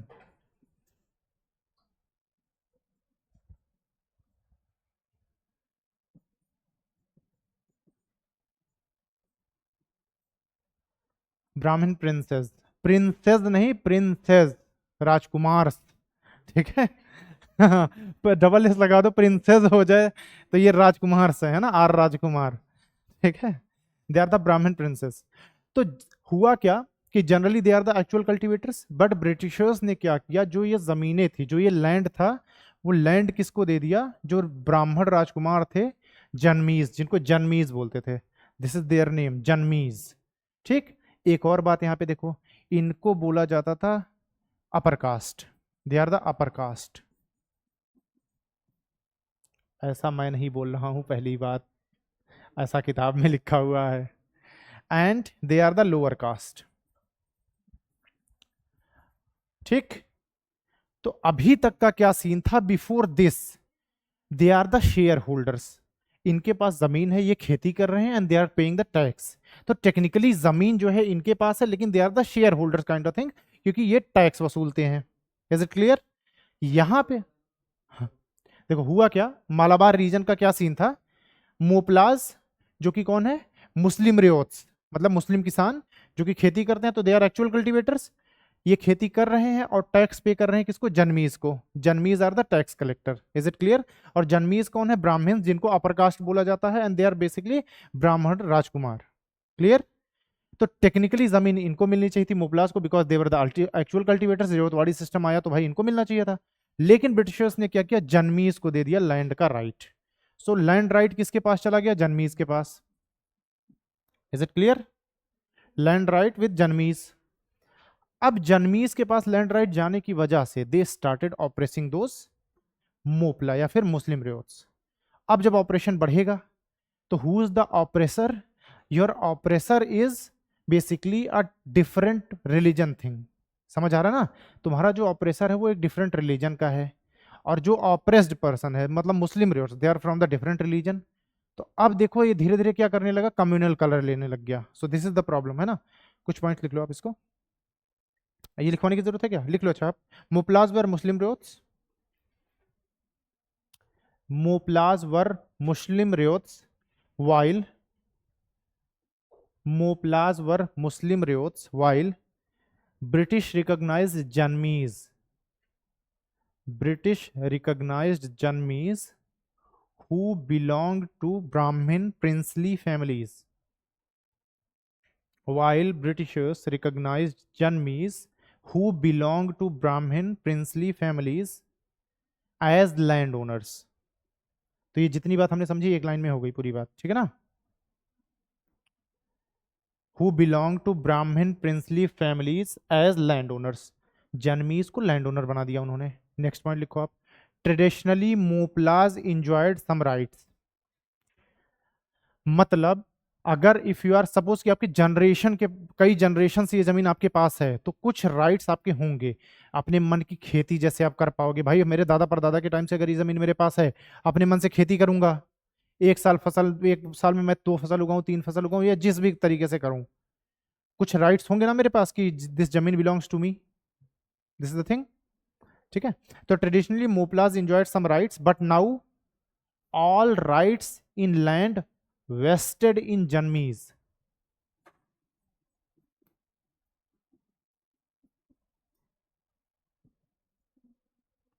Wasted in Janmis. ठीक है. Moplahs traditionally Moplahs enjoyed some rights but now all rights in land vested in janmis. ठीक. Next point. Due to separate religion identities. Due to separate religion identities of the oppressed. Oppressed मतलब Muslim रियोट्स जो oppress हो रहे हैं, है ना. Due to the separate religion identity of oppressed and the oppressor which is Janmis. जो oppress कर रहा है ना. Identities of the oppressed and the oppressor. The revolt to communal colour. The revolt to communal colour. अब देखो अगर M same हो तो रिलीजियस बिलीफ सेम हो जाते हैं, और अगर एम अलग हो तो वही रिलीजियस बिलीफ अलग भी हो जाते हैं ना. ठीक है. And then end of the story crushed by EIC. ठीक है. In 1850s and 70s. Crushed by EIC in 1850s and 70s. लंबा चला ये कम्युनल कलर, मैंने बोला ना. यहां तक क्लियर है. Crushed by EIC. इसका जरा बैकग्राउंड देखो आप.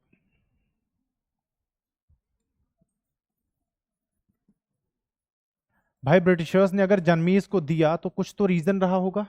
Land revenue etcetera is different thing. वो मुस्लिम रियोत से भी वसूल सकते थे. Why Janmis only. अब देखो उसका बैकग्राउंड देखो पहले तो देखो there are 3 main actors in the Malabar. There are 3 actors in Malabar. First is मोपलाज,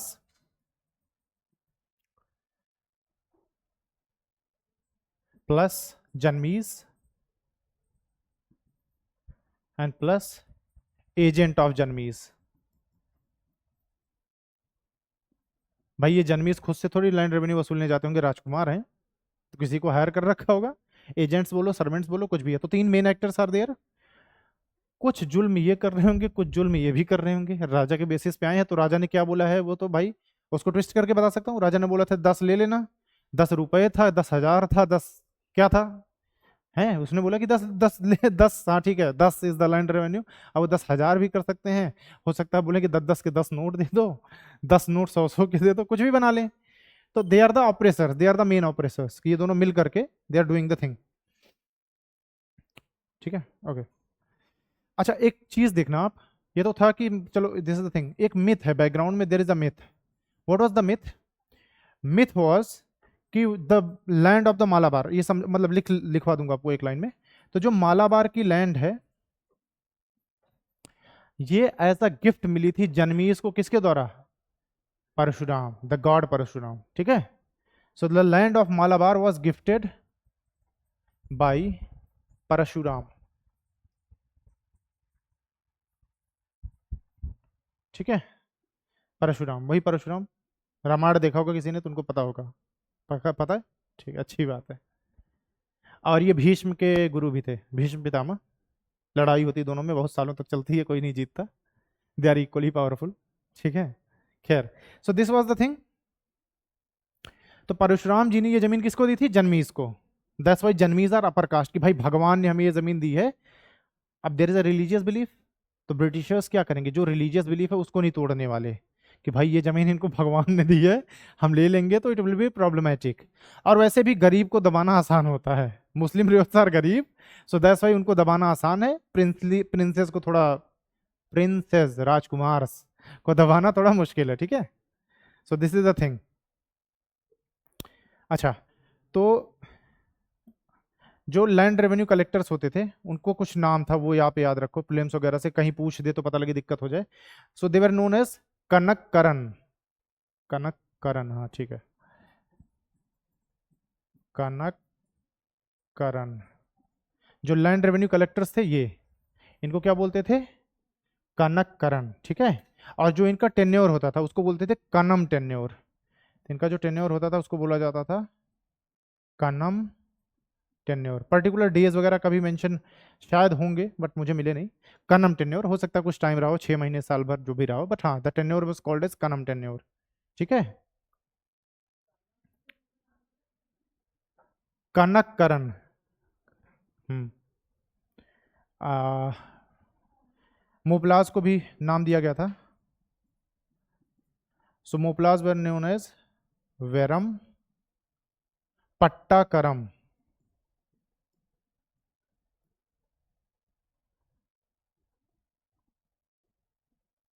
verum पट्टाकरम।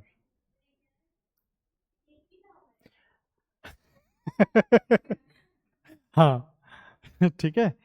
अरे देखो, पट्टाकरम मतलब पट्टे पे काम करने वाले, सिंपल बात है। वेरम पट्टाकरम, वेरम हो सकता है रियोत्स वगैरह को बोलते हो साउथ इंडिया में, शायद, पता नहीं। बट ये पट्टाकरम इस तरह के नाम आते रहते हैं। कोई साउथ की पिक्चर नहीं देखता क्या है? 4 तारीख को तुझे पता चलेगा कि डर क्या होता है। ओ, ठीक है। सो लैंड रेवेन्यू कलेक्टर्स को बोलते थे कनककरम। इनका जो टाइम पीरियड था that is kanam tenure. Brahmin families they are known as Janmis. और जो मोपलाज है उनको बोल देते थे वेरम पट्टाकरम, ठीक है। These are the few names, पता होना चाहिए, ठीक है। और हालांकि याद रहे आपको, नहीं याद रहेगा तो ब्रैकेट में लिख लो कि earlier Janmis and this Moplahs they were the share holders. Is it clear? Earlier Janmis and Moplahs were share holders. जब तक ये नहीं हुआ था उससे पहले शेयर होल्डर थे, जैसे एक कंपनी है दोनों का शेयर है उसमें। अब क्या हुआ, जन्मीज आर द कंपनीज ओनर, तब प्रॉब्लम होगी, ठीक है ना। कि आपको शेयर होल्डर से का एक नौकर बना दिया जाए तब प्रॉब्लम होगी। तो ब्रैकेट में आगे अगर आप लिखना चाहो एक लाइन में लिख लें, earlier Janmis and Moplahs were share holders, ठीक है। ये हो गए पीजेंट्स। अरे पूरी स्टोरी खत्म हो गई इन्हीं पे। रियोत्स, रियोत्स किसान, साउथ इंडिया में किसानों को रियोत्स बोलते हैं, क्लियर। वही नॉर्थ इंडिया में उसको पीजेंट्स बोलते हैं, क्लियर है। तो वही रियोत्स ही है, ये मुस्लिम रियोत्स। जो एक्चुअल कल्टीवेटर ऑफ लैंड है, जो सही मायने में खेती करते थे, ये वो लोग हैं मोपलास, उनका नाम है, उनको ये नाम दिया गया था वेरम पट्टाकरम, ठीक है। Peasant revolts, this is the thing. Now comes tribal uprisings. अब कुछ ट्राइबल रिवोल्ट्स देखते हैं। रीजन अभी तक याद होगा सबको, नहीं याद है तो बताओ। मैं नहीं बताऊंगा। तो ट्राइबल अपराइजिंग्स क्या है, देखो 2-3 चीजें हैं। एक तो जंगल उनका घर, ब्रिटिशर्स आर क्या कर रहे हैं, एंटरिंग इन द जंगल। किस तरीके से, कोई जमींदार का खेत है जंगल के किनारे, तो बोला कि एक काम करो, यहाँ तक तो है ही है, आज से जंगल भी तुम्हारा, तुम इस जंगल को भी का आग लगा दो, इसमें जुताई बुआई करो और जो पैसा है उससे मुझे लैंड रेवेन्यू पे करो। एक तो ये तरीका। दूसरा क्या तरीका था, हाँ नहीं, इसी में 3 तरीके थे ना जंगल को हथियाने के। Second is introduce ijaradars. उन्होंने बोला कि ये जंगल है, इसको मैं ऑक्शन पे लगाता हूँ कि जो इससे सबसे ज्यादा लैंड रेवेन्यू देगा बोली लगाओ, इजारादार दे दो। तीसरा इन्होंने तरीका अपनाया, जंगल में खुद घुस जाओ, जंगल में खुद घुसो और उन्हीं ट्राइबल चीफ्स को क्या करो, अपने जमींदार बना दो कि भाई you are the leader of this tribe, और तुम क्या करो, आज से तुम जमींदार, तुम जो भी खेती वेती करते हो उसका लैंड रेवेन्यू मुझे इतना महीने की 1 तारीख को पहुंचा देना हवेली पे, है ना। तो एक तो ये तरीका था। अब इससे आप क्या कर रहे हो, you are hurting the autonomy of the tribals. वो ऑटोनॉमस हैं, एंड दे बिलीव कि भाई ये जंगल, ये पेड़, ये जमीन, ये सब भगवान की है। Who are you? हम यहाँ पैदा हुए, सब हमने किया, तुम कल किया, तुम हमें बताओगे कि क्या करना है? They are hurting, Britishers are going there. तो फिर उससे क्या हो रहा है? Outsiders are coming and tribals do not like it कि भाई कोई भी आउटसाइडर, क्योंकि उनकी पर्टिकुलर कम्युनिटी है, पर्टिकुलर ऑटोनॉमी है। अब आप उसमें अगर एज आउटसाइडर आप आओगे, अब ब्रिटिशर्स जा रहे हैं तो इनके साथ बिजनेसमैन, मनी लेंडर्स, जमींदार, इजारादार सब पहुंच रहे हैं। There are so many persons जो कि क्या कर रहे हैं? Another thing is missionaries. वो जाके बता रहे हैं तुम ये क्या पेड़ की पूजा कर रहे हो, ये पागल हो तुम, ऐसे वाले आदमी की पूजा करो तुम ऊपर जाओगे, जल्दी ऊपर नहीं, जल्दी ऊपर नहीं जाओगे, नहीं करोगे तो जल्दी ऊपर जाओगे। ठीक है, these are the things. Tribal uprising में बस एक चीज आप याद रखना, जैसे दिस इज द सिनेरियो, ठीक है? तो ये वाला लैंड है, दिस इज द प्लेन। अब यहाँ पे कौन होंगे? यहाँ पे पीजेंट्स होंगे। जनरली ये माना जाता था कि ऐसे एक प्लेन होगा जिसमें पीजेंट्स होंगे, किसान यहाँ होते थे, और इसके चारों ओर जैसे जंगल होते थे, ये फॉरेस्ट वाला एरिया है, मान लो ये फॉरेस्ट है, तो ऐसे देखो यहाँ पे ट्राइबल्स होंगे, यहाँ पे ट्राइब्स होंगे, यहाँ पे ट्राइब्स होंगे, यहाँ पे ट्राइब्स होंगे, यहाँ पे ट्राइब्स होंगे, है ना? Plain areas belongs to peasants. अगर एक ग्राफ सा बना दूं मैं, आंसर राइटिंग में भी आप ये लिख कर सकते हो छोटा सा कहीं एक में, कि भाई ये देखो किनारे किनारे जंगल है, तो ट्राइब्स यहाँ यहाँ पे हैं, और यहाँ पे किसान हैं। तो कई बार क्या होता था, कुछ ट्राइबल चीफ्स की मतलब जान पहचान होती थी किसानों से आगे चल के, इसलिए मैंने बोला कि जब एक रिवोल्ट करेगा तो ये लोग भी कई बार साथ देंगे, बिकॉज होता ना कि आपके पड़ोसी को कोई मार पीट रहा हो, अच्छा नहीं लगता। ठीक है, तो दिस इज द थिंग। तो इस तरह से, ठीक है, तो प्लेन्स में आप पीजेंट्स बोल सकते हो, सोसाइटीज बोल सकते हो, कुछ भी बोल सकते हो। तो जनरली प्लेन जो मैदान होते थे वहाँ पे पीजेंट्स होते थे, सोसाइटीज होती थी, हिंदूज थे, एटसेट्रा। और ट्राइबल्स हमेशा ऐसे किनारे किनारे, मतलब थोड़ा सा डिजर्टेड एरियाज में। पहला पहला रिवोल्ट लिखो आप, Bhils of hills. Double L नहीं है भील्स में, एक ही एल है आई थिंक, हाँ एक ही एल है, एक ही एल लिखना आप। भील्स, भील एक ट्राइबल कम्युनिटी है, और सुना किसी ने भील? नहीं सुना? अभी भी हैं Bhils of hills of Khandesh. Khandesh कहाँ था? मतलब देखो, अगर मैं डिवाइड कर दूं ऐसे, इधर मैसूर हो गया, इधर ऐसे नहीं सर, महाराष्ट्र कर देते हैं, चलो महाराष्ट्र, इधर ऐसे हैदराबाद था, तो खानदेश ऐसे ऊपर था, याद है? खानदेश वाला रीजन, इधर गुजरात था, मैसूर, महाराष्ट्र, ठीक है ना? Sorry, Maharashtra, Hyderabad, Mysore and then Travancore, और ऐसे ऊपर खानदेश था, यहाँ कहीं गुजरात। मैप देखोगे पीछे जाकर के तो मिलेगा Khandesh. So this particular region यहाँ पे थे, ठीक है ना? मतलब हाँ वही कह सकते हो कि मोरलेस राजस्थान वाला रीजन। ठीक है, तो इसमें ज़्यादा नहीं, 2-3 लाइन है, लिखो आप, डैश लगा के लिखो आप। Britishers annexed Khandesh, Bhils of hills of Khandesh. Britishers annexed Khandesh post third Anglo Maratha war. Khandesh अगर किसी को याद हो तो 1751 में मराठास ने अनेक्स कर लिया था, नहीं याद हो तो पढ़ाई करो दोबारा जा करके, ठीक है, नोट्स में हमने लिखा है, ठीक है ना? British annexed Khandesh post third Anglo Maratha war, bracket में लिख लो अगर याद ना रहे तो, before it was annexed by Marathas in 1751। British annexed Khandesh post third Anglo Maratha war, in bracket before it was annexed by Marathas in 1751। है क्या कंफ्यूजन? अच्छा अच्छा, ओके। खानदेश था ना, किससे लिया था इसको? सलाबत जंग, ठीक है। 1751 फ्रॉम सलाबत जंग, है ना? 1751 फ्रॉम सलाबत जंग, हमने नोट्स में लिख रखा है I think. This triggered, this triggered Bhils in 1819, 1819, this triggered Bhils in 1819, which was crushed by Britishers, which was crushed by Britishers 1819, 1819, 1819, which was crushed by Britishers, but tension continued till 1831। थोड़ी बहुत लड़ाइयाँ चलती रहेंगी, ठीक है? 1831 में completely they will be eliminated। Third Anglo Maratha war खत्म होता है, उसके बाद फिर ब्रिटिशर्स के पास आ जाता खानदेश। अब जो भी ट्राइब्स वगैरह हैं ऑब्वियसली लैंड रेवेन्यू एक्सट्रैक्ट करने के लिए फिर होगी ही प्रॉब्लम। नेक्स्ट लिखो आप, second is Ahom revolt. Ahom,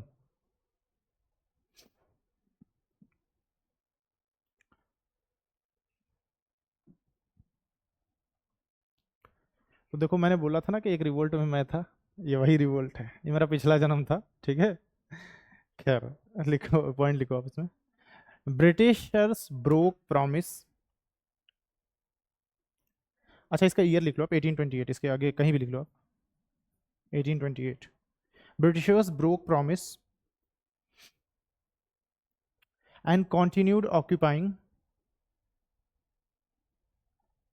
Ahom territory. Ahom अगर याद हो, शायद एंग्लो बर्मा वॉर जब मैं पढ़ा रहा था तो जिक्र आया था, नहीं आया था तो वही रीजन है, आप याद रखना, ठीक है ना। continued occupying a home territory even after first Burma war, even after first Burma war। First Burma war मतलब 1824 to 26, ईयर लिख लो आप उसके अगर याद ना हो तो। आफ्टर फर्स्ट बर्मा वॉर तो हुआ क्या, देखो आप, अहोम से ब्रिटिशर्स ने बोला कि बर्मा वॉर में हमारा साथ दे दो तो हम तुम्हारी टेरिटरी छोड़ देंगे। अहोम्स ने इनका साथ दिया, ट्राइबल्स, और साथ देने के बाद ये रहा कि ये जीत भी गए। जीतने के बाद इन्होंने क्या किया, इन्होंने बोला भाई जीत गए अब तो तुम मेरे दोस्त, तो पार्टी कर ले तुम्हारे घर में। बोला कर लो। फिर अगले दिन वो पार्टी करते करते और आगे तक बढ़ाए, फिर और आगे तक बढ़ाए, ठीक। देयर इज अ टाइम कि वो they continued occupying, so it's problematic. Then I joined, ठीक है। नेक्स्ट पॉइंट लिखो आप इसमें, अहोम्स लेड बाई कॉनवर। मेरी स्पेलिंग अच्छे से नहीं कर पाए, ठीक है। अहोम्स लेड बाई कॉनवर, ठीक है। हाँ हाँ, कुंवर दिव्यांशु सिंह नाम है पूरा मेरा, ठीक है। तो ये पिछले था वो अच्छे से प्रोनाउंस नहीं कर पाते तो कॉनवर बोलते थे, ठीक है। So Ahoms led by Konwar and finally upper Assam given to, and finally मतलब बेसिकली मैंने जिता दिया उनको, and the upper Assam given to, upper Assam given to king Narendra. Narendra को याद रखने का ये तरीका है, राजा को हिंदी में नरेंद्र बोलते हैं, नर इंद्र संधि विच्छेद, इंद्र इज राजा, नर इंद्र नरेंद्र, तो राजा का पर्यायवाची है नरेंद्र, ठीक है ना। तो राजा का नाम इस तरह से याद रखना, ठीक है। और इसमें मैं हूं ये याद रहेगा कि I was there in a home, ठीक है ना। नेक्स्ट लिखो आप, नेक्स्ट रिवोल्ट 1828 में ही, ये Bhils of hills of Khandesh, ठीक है। तो देखो इसमें क्या था कि ब्रिटिशर्स ने जब थर्ड एंग्लो मराठा वॉर हुआ तो खानदेश वाला जो एरिया था, देखो यहाँ पे था, है ना। अब इस खानदेश में ये ट्राइबल्स रहते थे, इन्होंने खानदेश वाले एरिया को पूरा कब्जा कर लिया। कब्जा कर लिया तो अब इसलिए बेसिकली उसमें टैक्स वगैरह इंपोज करेंगे। एक ट्राइबल्स मतलब एक ट्राइब कम्युनिटी वहाँ ऑलरेडी रह रही है, जिन्होंने कभी ना तो टैक्स दिया है ना ही कहीं आने जाने पर रोक टोक लगी है। अब जब उन पर यह चीज़ रोक टोक लगेगी, ब्रिटिशर्स कहेंगे कि भाई 6 बजे के बाद मत निकलो, रात को जंगल में पत्ते पहन के मत घूमा करो, डर लगता है है ना? तो ये सब प्रॉब्लम होगी भाई। देयर ट्राइब्स, है ना, दे हैव ऑटोनॉमी कि वो चाहे जैसे घूमे, ठीक। तो दिस इज द थिंग, तो उनको ये बात अच्छी नहीं लगी, तो there will be a revolt, है ये। अरे यार देखो ये याद रखना कि मैं था इसमें, और ये याद रखना। खैर, तो अहोम रिवोल्ट क्या हुआ, जब फर्स्ट एंग्लो बर्मा वॉर हुआ उसमें अहोम एक ट्राइबल कम्युनिटी थी जिन्होंने साथ दिया ब्रिटिशर्स का। इन्होंने बोला कि अगर हम बर्मा वॉर जीत जाते हैं, ब्रिटिशर्स ने बोला, तो हम जो तुम्हारी टेरिटरी है बेसिकली वो आसाम वाला रीजन, उसको नहीं छेड़ेंगे, ठीक है ना, उसको कब्जा नहीं करेंगे, it will belong to you only. Britishers लेकिन वो पलटू, जब वो बोलते थे तो पीछे देखो ऐसे करके रखते थे, मतलब ऐसे होता ना कुछ, हाँ तो वो ऐसे करके बोलते थे कि ठीक है नहीं करेंगे। अब कोई पीछे देखने वाला नहीं था, तो जैसे ही ये युद्ध जीते इनको लगा अब तो जीत ही गए हैं, ये अहोम से क्या बिगाड़ लेंगे, जब बर्मा वाले कुछ नहीं बिगाड़ पाए तो इन्होंने इनकी टेरिटरी भी हड़पना शुरू कर दिया। तब फिर ये मेरे पास आए, इन्होंने कहा सर ऐसी ऐसी बात है, मैंने कहा चलो, देन आई जस्ट, है ना, तो I let them and then victory, Narendra. ठीक है, ये कोई रहा होगा मेरा नून दोस्त दोस्त रहा होगा। खैर, एक और, मतलब ये सेकंड पॉइंट था ना, सेम ईयर में एक और है तो उसको भी सेकंड पॉइंट ही लिख लो। अब 1828 में there is another revolt, Kolis, Kolis revolt, revolt of Kolis. ये विराट कोहली वाला नहीं है, रिवोल्ट ऑफ कोलीज, ठीक है। And who is Kolis? They are the rival of these Bhils, Bhils, Bhils के दे आर कट्टर राइवल्स, कि अगर तुम मेरे एरिया में आए तो तुम मरोगे, मैं तुम्हारे एरिया में आया तो मैं मरूंगा, ऐसा वाला सीन है ना। तो who is Kolis? The year is same 1828। तो देखो, they are the rivals of Bhils, rivals of Bhils. अब राइवल्स हैं तो एक पर्टिकुलर रीजन, उसी रीजन में ये भी रह रहे होंगे, एरिया डिवाइडेड होगा। एक बार जब ब्रिटिशर्स ने भील्स को मारा तो कोलिस खुश हो रहे थे कि हाँ मारो मारो, चीयर कर रहे हैं।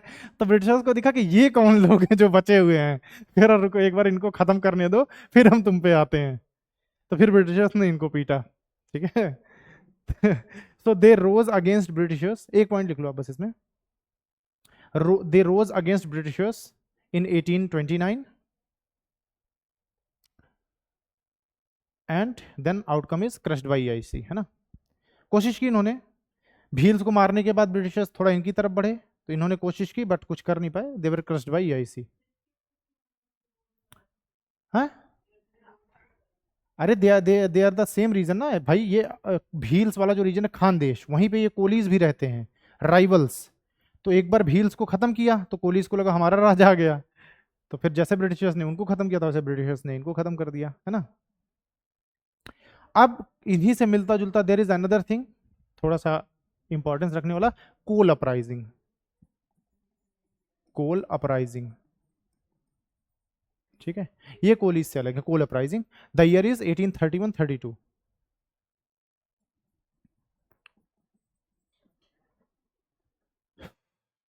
अच्छा, ये कहां पे हुआ था? एरिया लिखो आप इसका, छोटा नागपुर। कहाँ है ये? है, पहले बिहार था, झारखंड हो गया after the separation. Singhbhum, Chota Nagpur. 1831-32 Singhbhum of Bihar and Orissa, ये है particular areas. What is the grievance? Grievance में लिखो आप एक दो lines, Kol uprising. What is the grievance? British law hurt powers of tribal chiefs, है ना।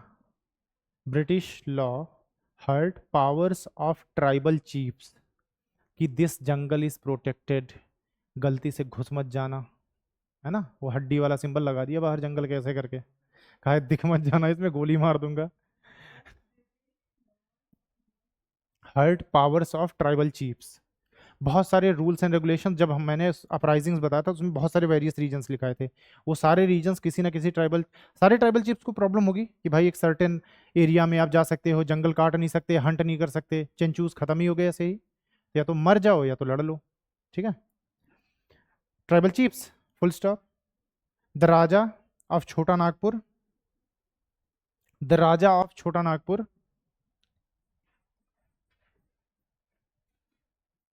द राजा ऑफ छोटा नागपुर इन कोल्यूजन विद, कोल्यूजन, कोल्यूजन समझते हो, कोलिजन नहीं है, कोल्यूजन, मिली भगत, साठ गांठ, कुछ भी बोलो, ठीक है। In collusion with Britishers, in collusion with Britishers began farming out land, began farming out land to the outsiders, to the outsiders, outsiders in bracket लिखना, they are called as sud, sud by coolies। किसी state exam में पूछा था ये, outsider को should बोलते थे, SUD, कोलीज outsiders को सुड बोलते थे, ठीक है ना, SHOULD वाला नहीं, SUD वाला, सुड, ठीक है। Land to the outsiders,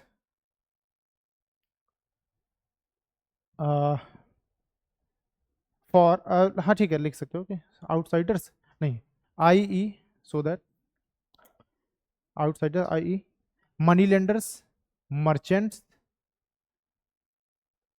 money lenders, merchants for greed of higher rents. समझ आया कुछ क्या बोला मैंने? लाइन समझ आया पक्की? अगर समझ आई, जैसे सोच के देखो कि तुम अपनी जो तुम्हारे पास जमीन है, इफ यू आर राजा, तुम किसी ट्राइबल चीफ को दोगे, कितना लैंड रेवेन्यू दे देगा? मिनिमल। अगर मुझे पता कि लैंड बहुत उपजाऊ है, मैं किसी पैसे वाले को दे दूं तो मुझे ज़्यादा लैंड रेवेन्यू मिलेगा, जो कि ट्राइबल्स को ये बात पसंद नहीं आएगी कि भाई हमारी ज़मीन थी, तुम्हारी हिम्मत कैसे हुई किसी और को देने की। दिस इज द क्लैश, ठीक है ना? Hence coals were turned into hence coals were turned into bonded landless laborers. Coals were turned into bonded landless laborers. एक तो जमीन दी, अब जमीन पे काम करने के लिए लोग कहां से लाएं? तो उन्होंने बोला कि ये क्या घूम रहे हैं, पत्ते पत्ते पहन के लाओ इन्हें, वो चलो, है ना? तो एक तो जमीन ले ली, ऊपर से यू आर बॉन्डेड लेबरर्स, बंधुआ मजदूर, कि चलो काम करो, डंडा लेके खड़े हैं, है ना? ठीक है। उसके बाद व्हाट इज द एक्शन? क्या एक्शन लिया उन लोगों ने, वो लिख लो आप, action, action taken.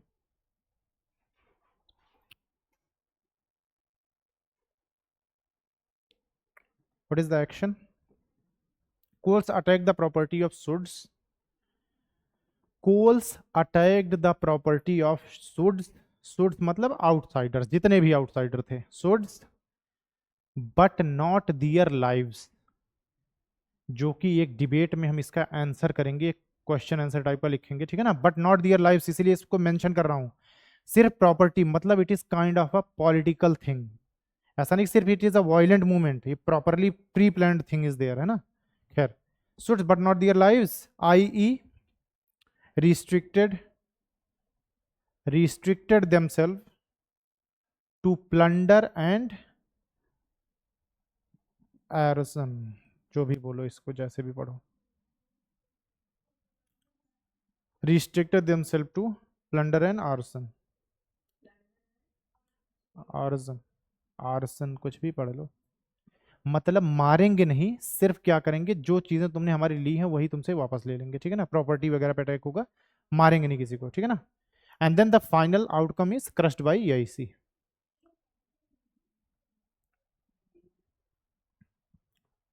Crushed by EIC, ठीक है? नेक्स्ट रिवोल्ट लिखो आप,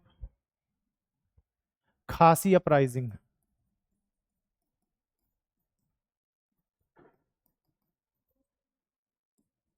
1833।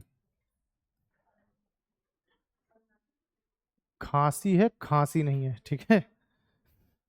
ये खांसी नहीं, नहीं, it is Meghalaya, present day Meghalaya, Meghalaya,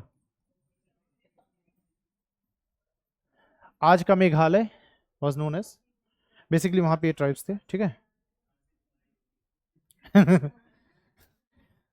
okay, what is the grievance? Grievance is, it was against land acquisition, it was against land acquisition and increasing influence of outsiders। Basically हो क्या रहा था, एक रोड बना रहे थे, ठीक है? Acquisition and increasing influence of outsiders because of Brahmaputra valley, Brahmaputra valley Sylhet road. एक सड़क बनाने के चक्कर में ये लोग बहुत सारी जमीनें ले रहे थे, this is the road, Brahmaputra valley Sylhet road. तो भाई सड़क बनेगी तो जंगल कटेगा, जंगल कटेगा तो रोड आएंगे, जंगल कटेगा तो बिजनेसमैन भी आएंगे, टेंडर्स पास होंगे, बहुत सारे आउटसाइडर्स आएंगे, जो कि इनको बात पसंद नहीं आई। खासी एक जनजाति है, ठीक है?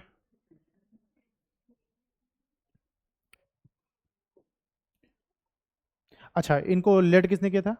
खासी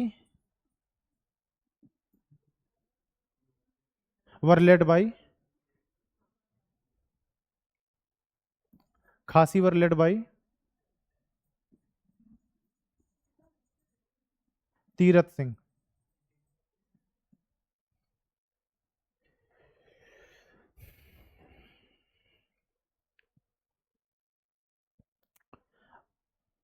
ठीक है, क्लियर है।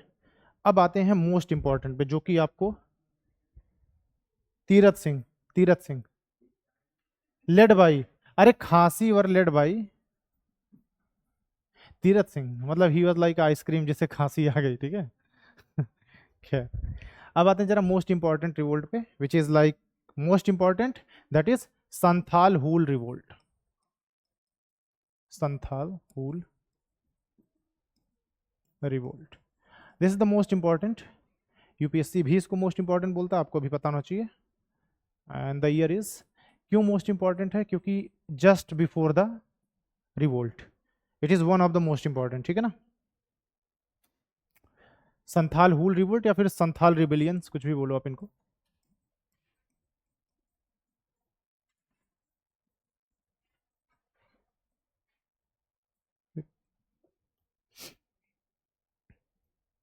ठीक है, इसमें पॉइंट्स लिखो आप कुछ कुछ कुछ कुछ।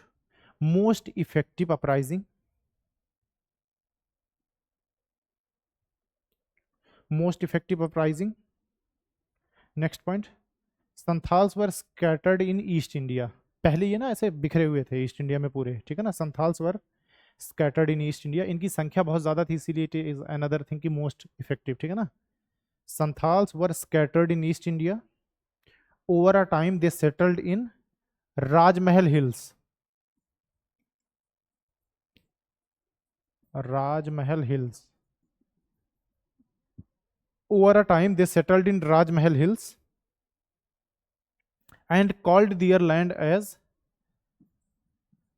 दामिन एको, दामिने को, इसका मतलब होता है फादरलैंड,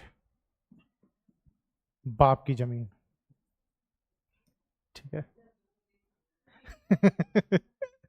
हाँ, तो इन्होंने भी ऐसे ही बोला था ब्रिटिशर्स को कि हमारे बाप की जमीन है। ब्रिटिश ने कहा तुम्हारे बाप की जमीन है, इनका हमारे बाप की जमीन है, ठीक है। तो इनको पता था कि पूछ सकता ना कि भाई, जैसे कहते हैं कि तुम्हारे बाप का राज है, तो कहते हैं हाँ हमारे बाप का राज है, दामिने को, ठीक है। ये टर्म याद रखना प्रीलिम्स के पर्सपेक्टिव से, ठीक है। खैर, तो इन्होंने बोला कि बाप की जमीन है। What is their grievance, grievance देखो आप। Britishers give, Britishers gave tribal lands to non-Santhal zamindars. Britishers gave tribal lands to non-Santhal zamindars and money lenders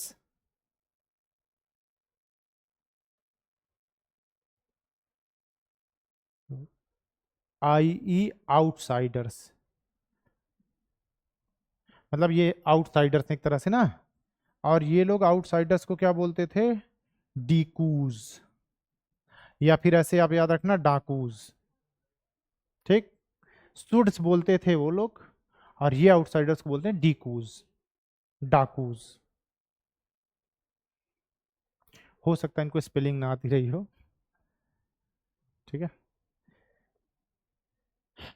another point in the grievance, एक तो ये बात थी, एक और पॉइंट था, रेल रोड बना रहे थे वो लोग, तो बहुत सारे जंगल वंगल कट रहे थे। So railroad construction forced Santhals to leave their home, railroad construction forced Santhals to leave their homes and turned their lives upside down.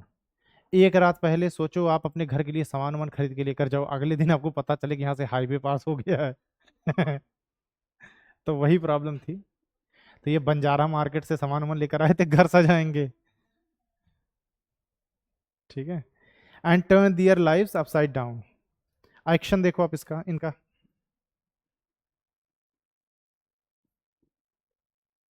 Action, goal is to remove Britishers and outsiders from fatherland.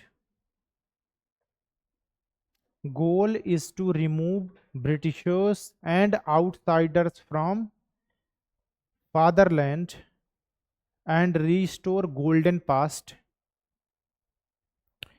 and restore golden past from fatherland, from their fatherland, and restore golden past where there was no oppression of Britishers and decus.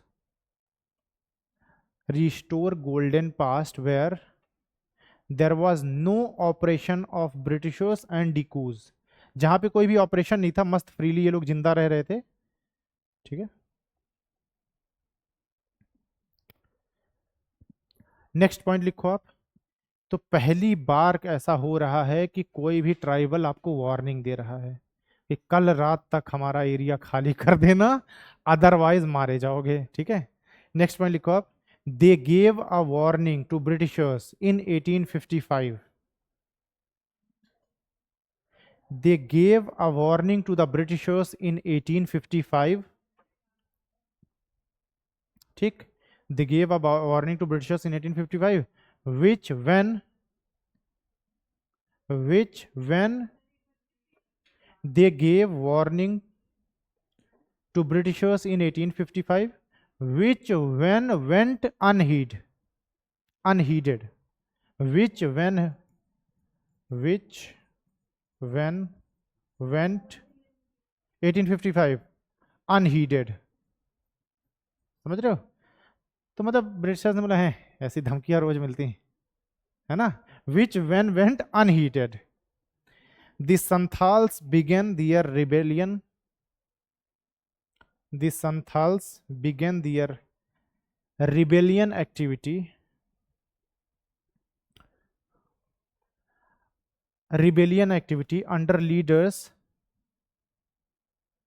Rebellion activity under leaders सिद्धो मुर्मू. आपकी जो द्रौपदी मुर्मू जी हैं इसी community की हैं. सिद्धो मुर्मू. सिद्धू मत लिख लेना, मूसे वाला मत लिख लेना कोई. सिद्धो मुर्मू एंड कान्हू मुर्मू. नहीं, SIDO. सिद्धो मुर्मू एंड सिडो मतलब सिडो मुर्मू एंड कान्हू मुर्मू. तो ये दो लीडर्स हैं. और ये मुर्मूज अब तो मतलब काफी सारे आपको सर्विसेज में भी मिलेंगे. मतलब this tribal community is doing very good, क्योंकि ये बहुत ज्यादा संख्या में थे. अब मतलब basically they are no more tribals, अब तो बहुत सारे. कान्हू मुर्मू, KANHU, कान्हू मुर्मू. ठीक है. Next point. Santhals armed with Bhoj and arrows. Santhals armed with bows and arrows. Santhals armed with bows and arrows started war against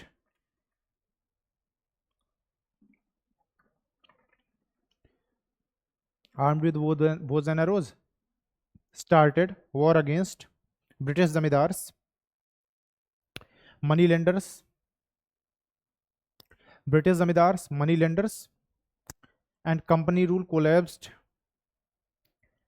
And company rule collapsed. Comma लगा के लिखना आप, ऐसे कॉमा लगा दो आप. Later non tribals also joined.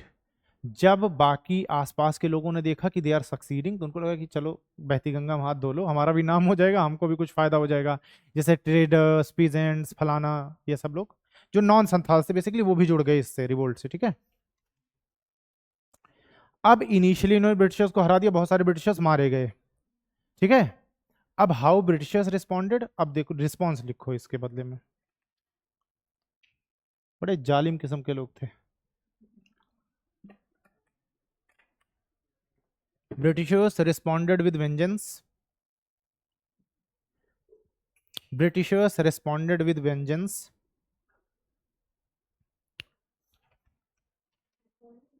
Vengeance बदला. Vengeance, हाँ, बदले की भावना है ना, जल रहा हूं बदले की आग में. वेंजेंस. हाँ, रिवेंज और वेंजेंस में थोड़ा वेंजेंस ऐसा होता कि मतलब मार ही डालूंगा वाला सीन होता थोड़ा. रिवेंज इसकी मतलब हरा के छोड़ दूंगा. वेंजेंस इसकी मतलब अब गड़बड़ है. Vengeance and burned their villages one by one. अब बर्न का मतलब होता है, देखो एक तो होगा कि आप जाओ और गांव में आग लगा दो। अब बर्न जब ब्रिटिशर्स की बात करेंगे वो देखो कैसे गांव को जलाते थे। Suppose this is a village, तो सबसे पहले वो अपने ट्रूप्स डिप्लॉय करते थे, तो गांव को चारों ओर से पहले घेर लिया जाता था, पिक्चरों में देखा होगा, और फिर वो चारों ओर से आग लगाते थे। तो जो जिंदा मर गया वो तो ठीक, जो जल गया वो तो जल गया, और गलती से कोई बच के भाग गया तो उसको गोली मार देते थे। हंसने की बात नहीं है, ये हमारा इतिहास है ये। भाई एक बात बताओ, तुम कितने तेज कितना दूर भाला फेंक लोगे? तुम सब नीरज चोपड़ा थोड़ी होते हैं कि भाई गोल्ड ही गोल्ड लाए जा रहे हैं। नॉर्मल, अरे वो फूंक वूक मारोगे तोप थोड़ी बना लोगे उसको कि फूंक दे रहे हो 3 किलोमीटर, शब्द वेदी भाड़ बना दिया तुमने कि हाँ बोल दिया जाओ लग जाओ। जब चारों ओर से आग लगी हो ना तो भाला वाला काम नहीं आता। अरे कितनी दूर मार लोगे भाई, तो मैं कह रहा हूँ, एक तो चारों ओर से आग लगी, तीर मारने के लिए दिखना तो चाहिए। दिखोगे तो तुम पहले ब्रिटिशर्स को आग से तुम जलते हुए आधा आधे जले हुए बाहर आ भी गए, तुम पहले खुद को बचाओगे, तुम तीर मारोगे। और बात ये थी देखो कि why they are very brutal, इसमें सिर्फ लड़ने वाले लोग नहीं, इसमें बच्चे और औरतें भी हैं, बूढ़े लोग भी हैं, तो ये सबको जिंदा जला देते थे, और इस तरह से जलाते थे। देखो दिस इज द स्ट्रक्चर, ठीक है, one by one, and killed 50,000 Santhals, 50,000 Santhals को जिंदा जला डाला इन लोगों ने। And they call themselves as the first democracy in the world, यही बुलाते ना खुद को, ये first democracy in the world, ये है देखो।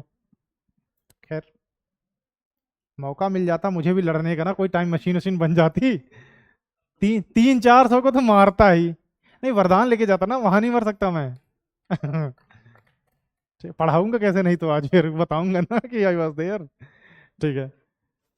अच्छा, इसके बाद जब ऐसा सब कर लिया इन्होंने, तो आप एक बार कोई पाप कर दो तो आपको थोड़ा सा मन में होता है कि भाई ये क्या कर दिया मैंने, तो फिर मतलब इसी में एक एडिशनल पॉइंट लिख लो, later Britishers created, later Britishers created Santhal Parganas,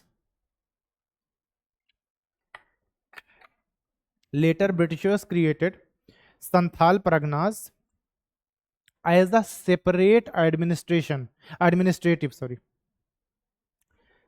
Santhal Parganas as a separate administrative, जैसे schedule 6 of our constitution, Assam, Mizoram, Meghalaya है ना, मणिपुर, इन सब के लिए अलग चीजें हैं। तो यहाँ पे सीएम नहीं, गवर्नर बेसिकली यहाँ के मतलब एडमिनिस्ट्रेशन वाली चीजें देखता है, उन्हीं में से कोई एक पर्सन होगा बेसिकली, है ना। खैर, separate administration unit with, separate administrative unit with protection to tribal cultures and identity, unit with protection to tribal culture and identity, ठीक है। अगर मतलब अभी तक कंटिन्यू होता शेड्यूल 6, जिसमें ये सारी चीजें हैं कि स्पेसिफिक रीजन्स के लिए, है ना, कि वहां की ऑटोनॉमी दी जाएगी, जो भी ट्राइबल्स हैं उनके कल्चर्स वगैरह उसमें कोई इंटरफेयर नहीं करेगा।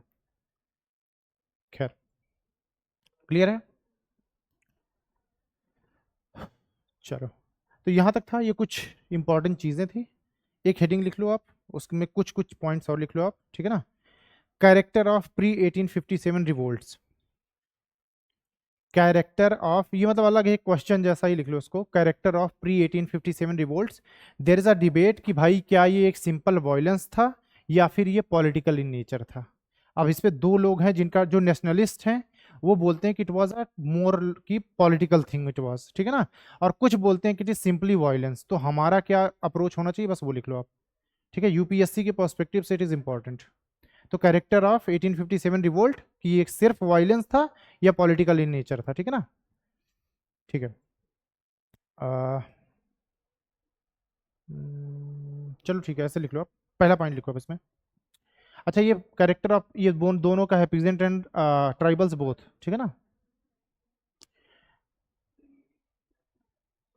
दे are called pre history of modern nationalism, ये जो रिवोल्ट्स हैं इनको बोला जाता है pre history of modern nationalism. Starting में शायद मैंने क्वेश्चन लिखवाया था जिसमें इस तरह का कुछ जिक्र किया था हमने, तो मैंने बोला था जैसे जैसे ये कंप्लीट होता जाएगा उस क्वेश्चन का आंसर होता जाएगा, है ना, ठीक है। So they are called pre history of modern nationalism by INM। INM कौन है? अरे इंडियन नेशनल मूवमेंट, ठीक है, बाई आईएनएम लीडर्स। तो भाई इंडियन नेशनल मूवमेंट के जो लीडर्स हैं वो बोलते हैं कि it is the pre history of Indian nationalism. ठीक, इन ब्रैकेट लिखना कि what is the debate going on. In bracket आप डिबेट लिखो कि इस पे डिबेट क्या चल रहा है। Debate is, it is simply a violence, मतलब simply violence versus political in nature. Simply violence versus political in nature. Simply violence versus, कुछ लोग बोलते हैं कि ये सिर्फ वायलेंस था, पॉलिटिकल इन नेचर, बट जो आईएनएम लीडर्स हैं वो बोलते हैं कि it is political in nature. ठीक है ना। और ऐसे बोलो आप, एंटी कॉलोनी, मतलब ये कॉलोनीज के अगेंस्ट थे ये रिवोल्ट। वही तो बात है कि ब्रिटिशर्स को हटाओ। ठीक है। उससे पहले अगर मैं किसी चीज को पॉलिटिकल मूवमेंट नाम देता हूं तो इसके लिए कुछ चीजें होनी जरूरी हैं। पॉलिटिकल मूवमेंट, ठीक है, किसी भी कुछ भी अगर चल रहा, मान लो अगर ये वायलेंस नहीं तो मतलब किसी भी चीज को पॉलिटिकल मूवमेंट होने के लिए कुछ दो तीन बातें इज वेरी इंपॉर्टेंट। पहला, कोई भी पॉलिटिकल मूवमेंट होगा, जैसे मान लो कि जैसे लोकपाल बिल था, अब उसके लिए there is a political movement, तो एक पर्टिकुलर आइडियोलॉजी होगी, एक पर्टिकुलर आइडियोलॉजी होनी चाहिए। यही तो होगा कि भाई दिस इज आवर आइडियोलॉजी, कि हम जाएंगे, प्रोटेस्ट करेंगे, आमरण अनशन करेंगे, इस तरह की आइडियोलॉजीज होंगी ना। ये थोड़ी होगा कि जाएंगे मार काट डालेंगे, पुलिस वालों को मार डालेंगे, नेताओं को मार डालेंगे, ऐसा नहीं होता ना। कि there is a particular ideology, सब कुछ प्री प्लान्ड होगा कि ऐसे जाएंगे जंतर मंतर पे प्रदर्शन करेंगे इतने टाइम तक जब तक शासन हमारी बात नहीं मान लेता। ये होगा, एक आइडियोलॉजी इज देयर। ठीक है। देन ऑर्गेनाइजेशन भी होगी, बहुत सारे लोग ग्रुप्स में आएंगे, कोई पर्टिकुलर पार्टी होगी, कोई पर्टिकुलर ऑर्गेनाइजेशन होगा जो ये प्रोटेस्ट को कर रहा होगा या देख रहा होगा। ऑर्गेनाइजेशन भी होगा, there will be ideology, there will be organization, and then third thing there will be a particular program। program in the sense 10 तारीख को दिल्ली चलो, 10 तारीख को particular this is the programme कि 10 तारीख को दिल्ली चलो, वहां चल के दिस इज आवर आइडियोलॉजी कि इस तरीके से हम प्रोटेस्ट करेंगे, and this particular organisation is will looking after everything, है ना, जो ऑर्गेनाइज करेगा। तो ये कुछ चीजें इंपॉर्टेंट हैं किसी भी मूवमेंट को पॉलिटिकल मूवमेंट होने के लिए। अब हम जो अभी तक हमने पढ़ा उसमें से हम एक एक चीज निकालेंगे और हम देखेंगे कि क्या इसमें ये चीजें थी। अगर थी तो it is a political movement, otherwise it is just a simple violence. ठीक है ना। चलो तो लिखना शुरू करो। ठीक है। So pre 1857 revolts by peasants and tribals, pre 1857 revolts by peasants and tribals were not apolitical। Apolitical, apolitical मतलब समझ रहे हो ना, नॉट अपॉलिटिकल मतलब ये पॉलिटिकल था। ठीक है ना। वर नॉट अपॉलिटिकल बिकॉज, अब सब पॉइंट्स लिखना शुरू करो आप। अपॉलिटिकल बिकॉज, सब पॉइंट वन। अब एक एक चीज मैं उसमें से एक्सट्रैक्ट कर करके बताऊंगा कि किसको मैं आइडियोलॉजी बोलूंगा, किसको मैं ऑर्गेनाइजेशन बोलूंगा। अगर ऑर्गेनाइजेशन की बात करूं, सिंपली कई जगह पे हमने देखा कि सेल्फ गवर्नमेंट स्टेब्लिश हुई। What is government? Type of organisation. Self impose taxes, भाई ये ऑर्गेनाइज नहीं है तो क्या है? Programme, large meetings were held in the mandir and all, कि भाई प्रॉपर प्रोग्राम होते थे, है ना। सिमिलरली कि ऑर्गेनाइजेशन दे थिंक कि भाई बहुत सारे लोग एक साथ आते थे कि चलो हाँ ठीक है, government is type of organisation. And ideology was, अब देखो आइडियोलॉजीज दो तरह की थी, एक तो ये था कि मार काट डालो, ये भी एक तरह की आइडियोलॉजी है, ठीक है। या कई बार आइडियोलॉजीज ये भी थी, मैंने देखो आइडियोलॉजी का मतलब यहाँ है political ideology, non violence. Is it clear? मैंने बोला कि जब भी संथाल्स ने जैसे अटैक किया, दे गिव अ वार्निंग, उन्होंने लाइफ नहीं ली। इससे पहले भी जब हमने पढ़ा था तो वहां पे लाइफ नहीं, सिर्फ ग्रेन स्टॉक्स को अटैक किया गया, उनकी प्रॉपर्टी को अटैक किया गया। तो there is a particular ideology की वायलेंस नहीं हो रहा है, हम ब्रिटिशर्स को मार नहीं रहे हैं, सिर्फ उन चीजों को ले रहे हैं जो हमसे ली गई थी, है ना। तो ये कुछ चीजें लिख लो आप एक एक करके। पहला, peasant tribals clearly knew their oppressor, peasant slash tribals knew, clearly knew their oppressors and tool of their oppression. तो उन्हें यह भी पता था कि मेरा ऑपरेशर कौन है और एग्जैक्टली टूल ऑफ ऑपरेशन क्या है। तो मैं उस टूल ऑफ ऑपरेशन को खत्म करूंगा, मारूंगा नहीं किसी को ना। So they knew their operations and tool of their operation. Example लिखो आप इसका। Example, they did not attack life of the oppressors. बहुत सारे ट्राइबल रूल्स में हमने ये देखा है कि उन्होंने मारा नहीं उनको, है ना। So they did not attack life of the oppressors but their property, but their property, comma account books. If you are a money lender, तुमको मार दूंगा, उससे क्या हो जाएगा, अकाउंट बुक तो तुम्हारी होगी, तुम्हारा बेटा मुझसे पैसा मांगने आएगा, अगर तुम्हारी मैं बुक ही जला दूं जिसमें लिखा है कि जितना लोन तुमने दिया है, तब क्या कर लोगे। देर आर चांसेस ना भाई, तुम्हारे पास क्या ही सबूत है, तुमने पीपीटी बना के थोड़ी रखी है। देर इज अ टाइम कि कंप्यूटर इन्वेंट होगा, ठीक है। खैर, ऑपरेशंस एंड ब्रिटिश, ठीक है, account books, comma debt bonds of money. कुछ डेट बॉन्ड्स भी होते थे उस टाइम पे, debt bonds of money lenders, debt bonds of money lenders, comma local courts who supported oppressors and British officials. तो देखो ये पर्टिकुलर चीजों को जला रहे हैं या डिस्ट्रॉय कर रहे हैं, ठीक है ना, उनकी जिंदगी को नहीं। Oppressors and British officials, court last में कोर्ट ही बोलती थी ना कि हाँ ये ठीक कर रहा है, तो कोर्ट भी रडार में आ गई। अच्छा, और इसका पर्टिकुलर एग्जांपल मैंने बोला था ना कि हमें ये ट्राइबल चीजों को एग्जांपल में लिखना है। इसका best example is Santhals stated, Santhal revolt में यही हुआ था। संथाल स्टेटेड, स्टेटेड स्टेटेड कहा, स्टेटेड इन्वर्टेड कॉमा में लिखना आप, traditionally, traditionally we have hunted game, traditionally we have hunted game, now we hunt our oppressors। Santhal खतरनाक थे। Traditionally we have hunted game and now we will hunt our oppressors, comma closed. तो बेसिकली यहाँ पे क्या होता है, जैसे देखो कभी कुत्ता उत्ता दौड़ाता है तो आपको कहा जाता है कि भागो मत। the particular time when you start running it is game for that dog। अब उसको लगा कि अब ये खेल रहा है मेरे साथ, अब ये भागेगा, मैं इसके पीछे पीछे भागूंगा, इसलिए कहते हैं रुक जाओ। कई बार शेर वगैरह के भी सामने आपने देखा होगा कि वो उन एनिमल्स को छोड़ देता है जो भाग नहीं पाते। कभी देखा ये, कोई एनिमल बैठ गया, रुक गया, वो उसको जनरली छोड़ के चला जाएगा, या गिर गया, ठीक। क्यों? क्योंकि there is a psychology in the this particular predators कि जो एनिमल पर्टिकुलरली भाग वगैरह नहीं पा रहा, he is like he suffering from a severe disease और समथिंग, तो इसको बीमारी होगी इसलिए भाग वाग नहीं पा रहा, अगर मैं खाऊंगा तो आई विल बी सिक। तो इसीलिए जब वो तेज भागेगा तब उसको लगेगा हाँ अब मजा आएगा, अब इसको हंट डाउन करो, क्योंकि पूरा चुस्त दुरुस्त है इसलिए भाग रहा है इतना भयंकर, ठीक है। प्रेडेटर एक मूवी है, किसी ने देखा है प्रेडेटर? देखना मजा आएगा।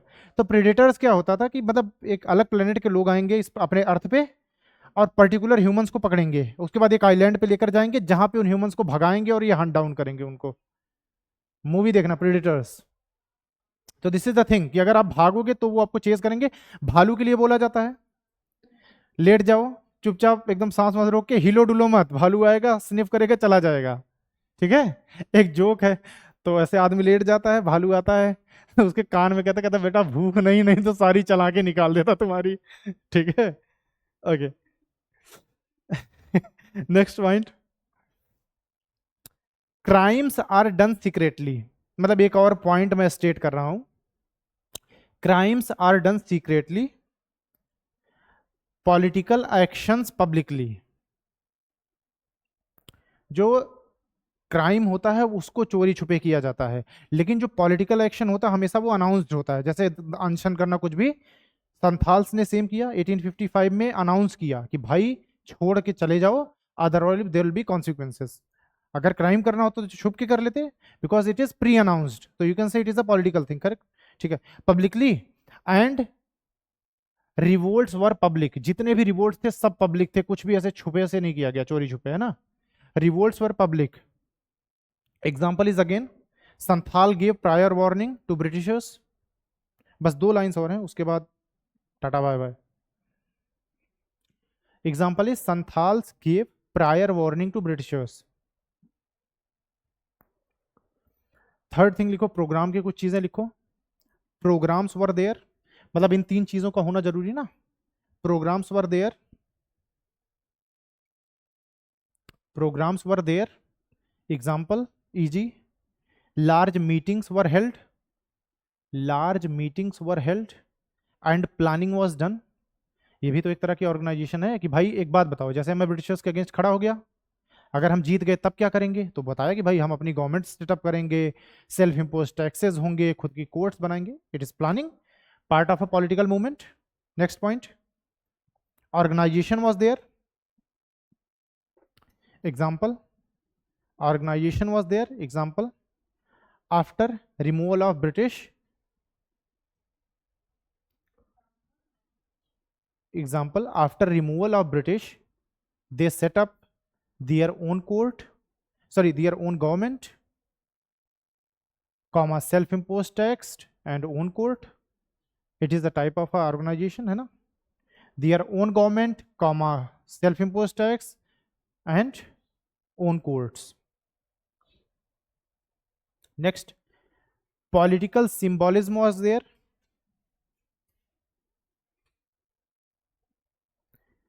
political symbolism was there in form of grand marches। कई बार ये मार्च भी करते थे बहुत सारे लोग कि भाई चलो, उनके चलेंगे, और होता ना कि किसी भी गुड कॉज के लिए मार्च होता है। दिस इज द थिंग कि बच्चे औरतें सब, everyone is, political symbolism was there in form of grand marches, कदम ताल। ठीक है, लास्ट पॉइंट लिख लो अब इसका, बस उसके बाद खत्म। आइडियोलॉजी वाज देयर, आइडियोलॉजी वाला पॉइंट बच गया था। एंटी कॉलोनियल स्पिरिट, जैसे कोई बिल आता है तो उसके एंटी कुछ लोग होते हैं, there is a particular ideology, वैसे ही कॉलोनीज की आइडियोलॉजी थी, anti colonial spirit plus goal of restoring, goal of restoring the moral order that was disturbed by Britishers. Anti colonial spirit plus goal of restoring the moral order that was disturbed by Britishers. तो इन्हें कुछ ऐसा नहीं करना था, तो जैसे किसान बिल आया, इसको क्या करना था, उसको रीस्टोर करना था, उनको कुछ और थोड़ी चाहिए कि भाई जो ये इसमें गड़बड़ चीजें हैं उसको हटा दो, जैसे पहले था वैसे चलने दो, सिंपल सेम चीज यहाँ पे हो रही। So this is the answer for this, ठीक है। एंड दस the tribal and the peasant revolts. कल विल स्टार्ट 1857, क्रांति ऑफ 1857, ठीक है, ओके।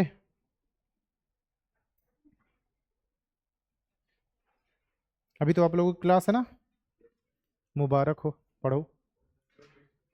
हाँ हाँ, 10-15 मिनट ले लो, घर हो आओ तब तक। ठीक है, ऑनलाइन वालों आप भी जा सकते हो।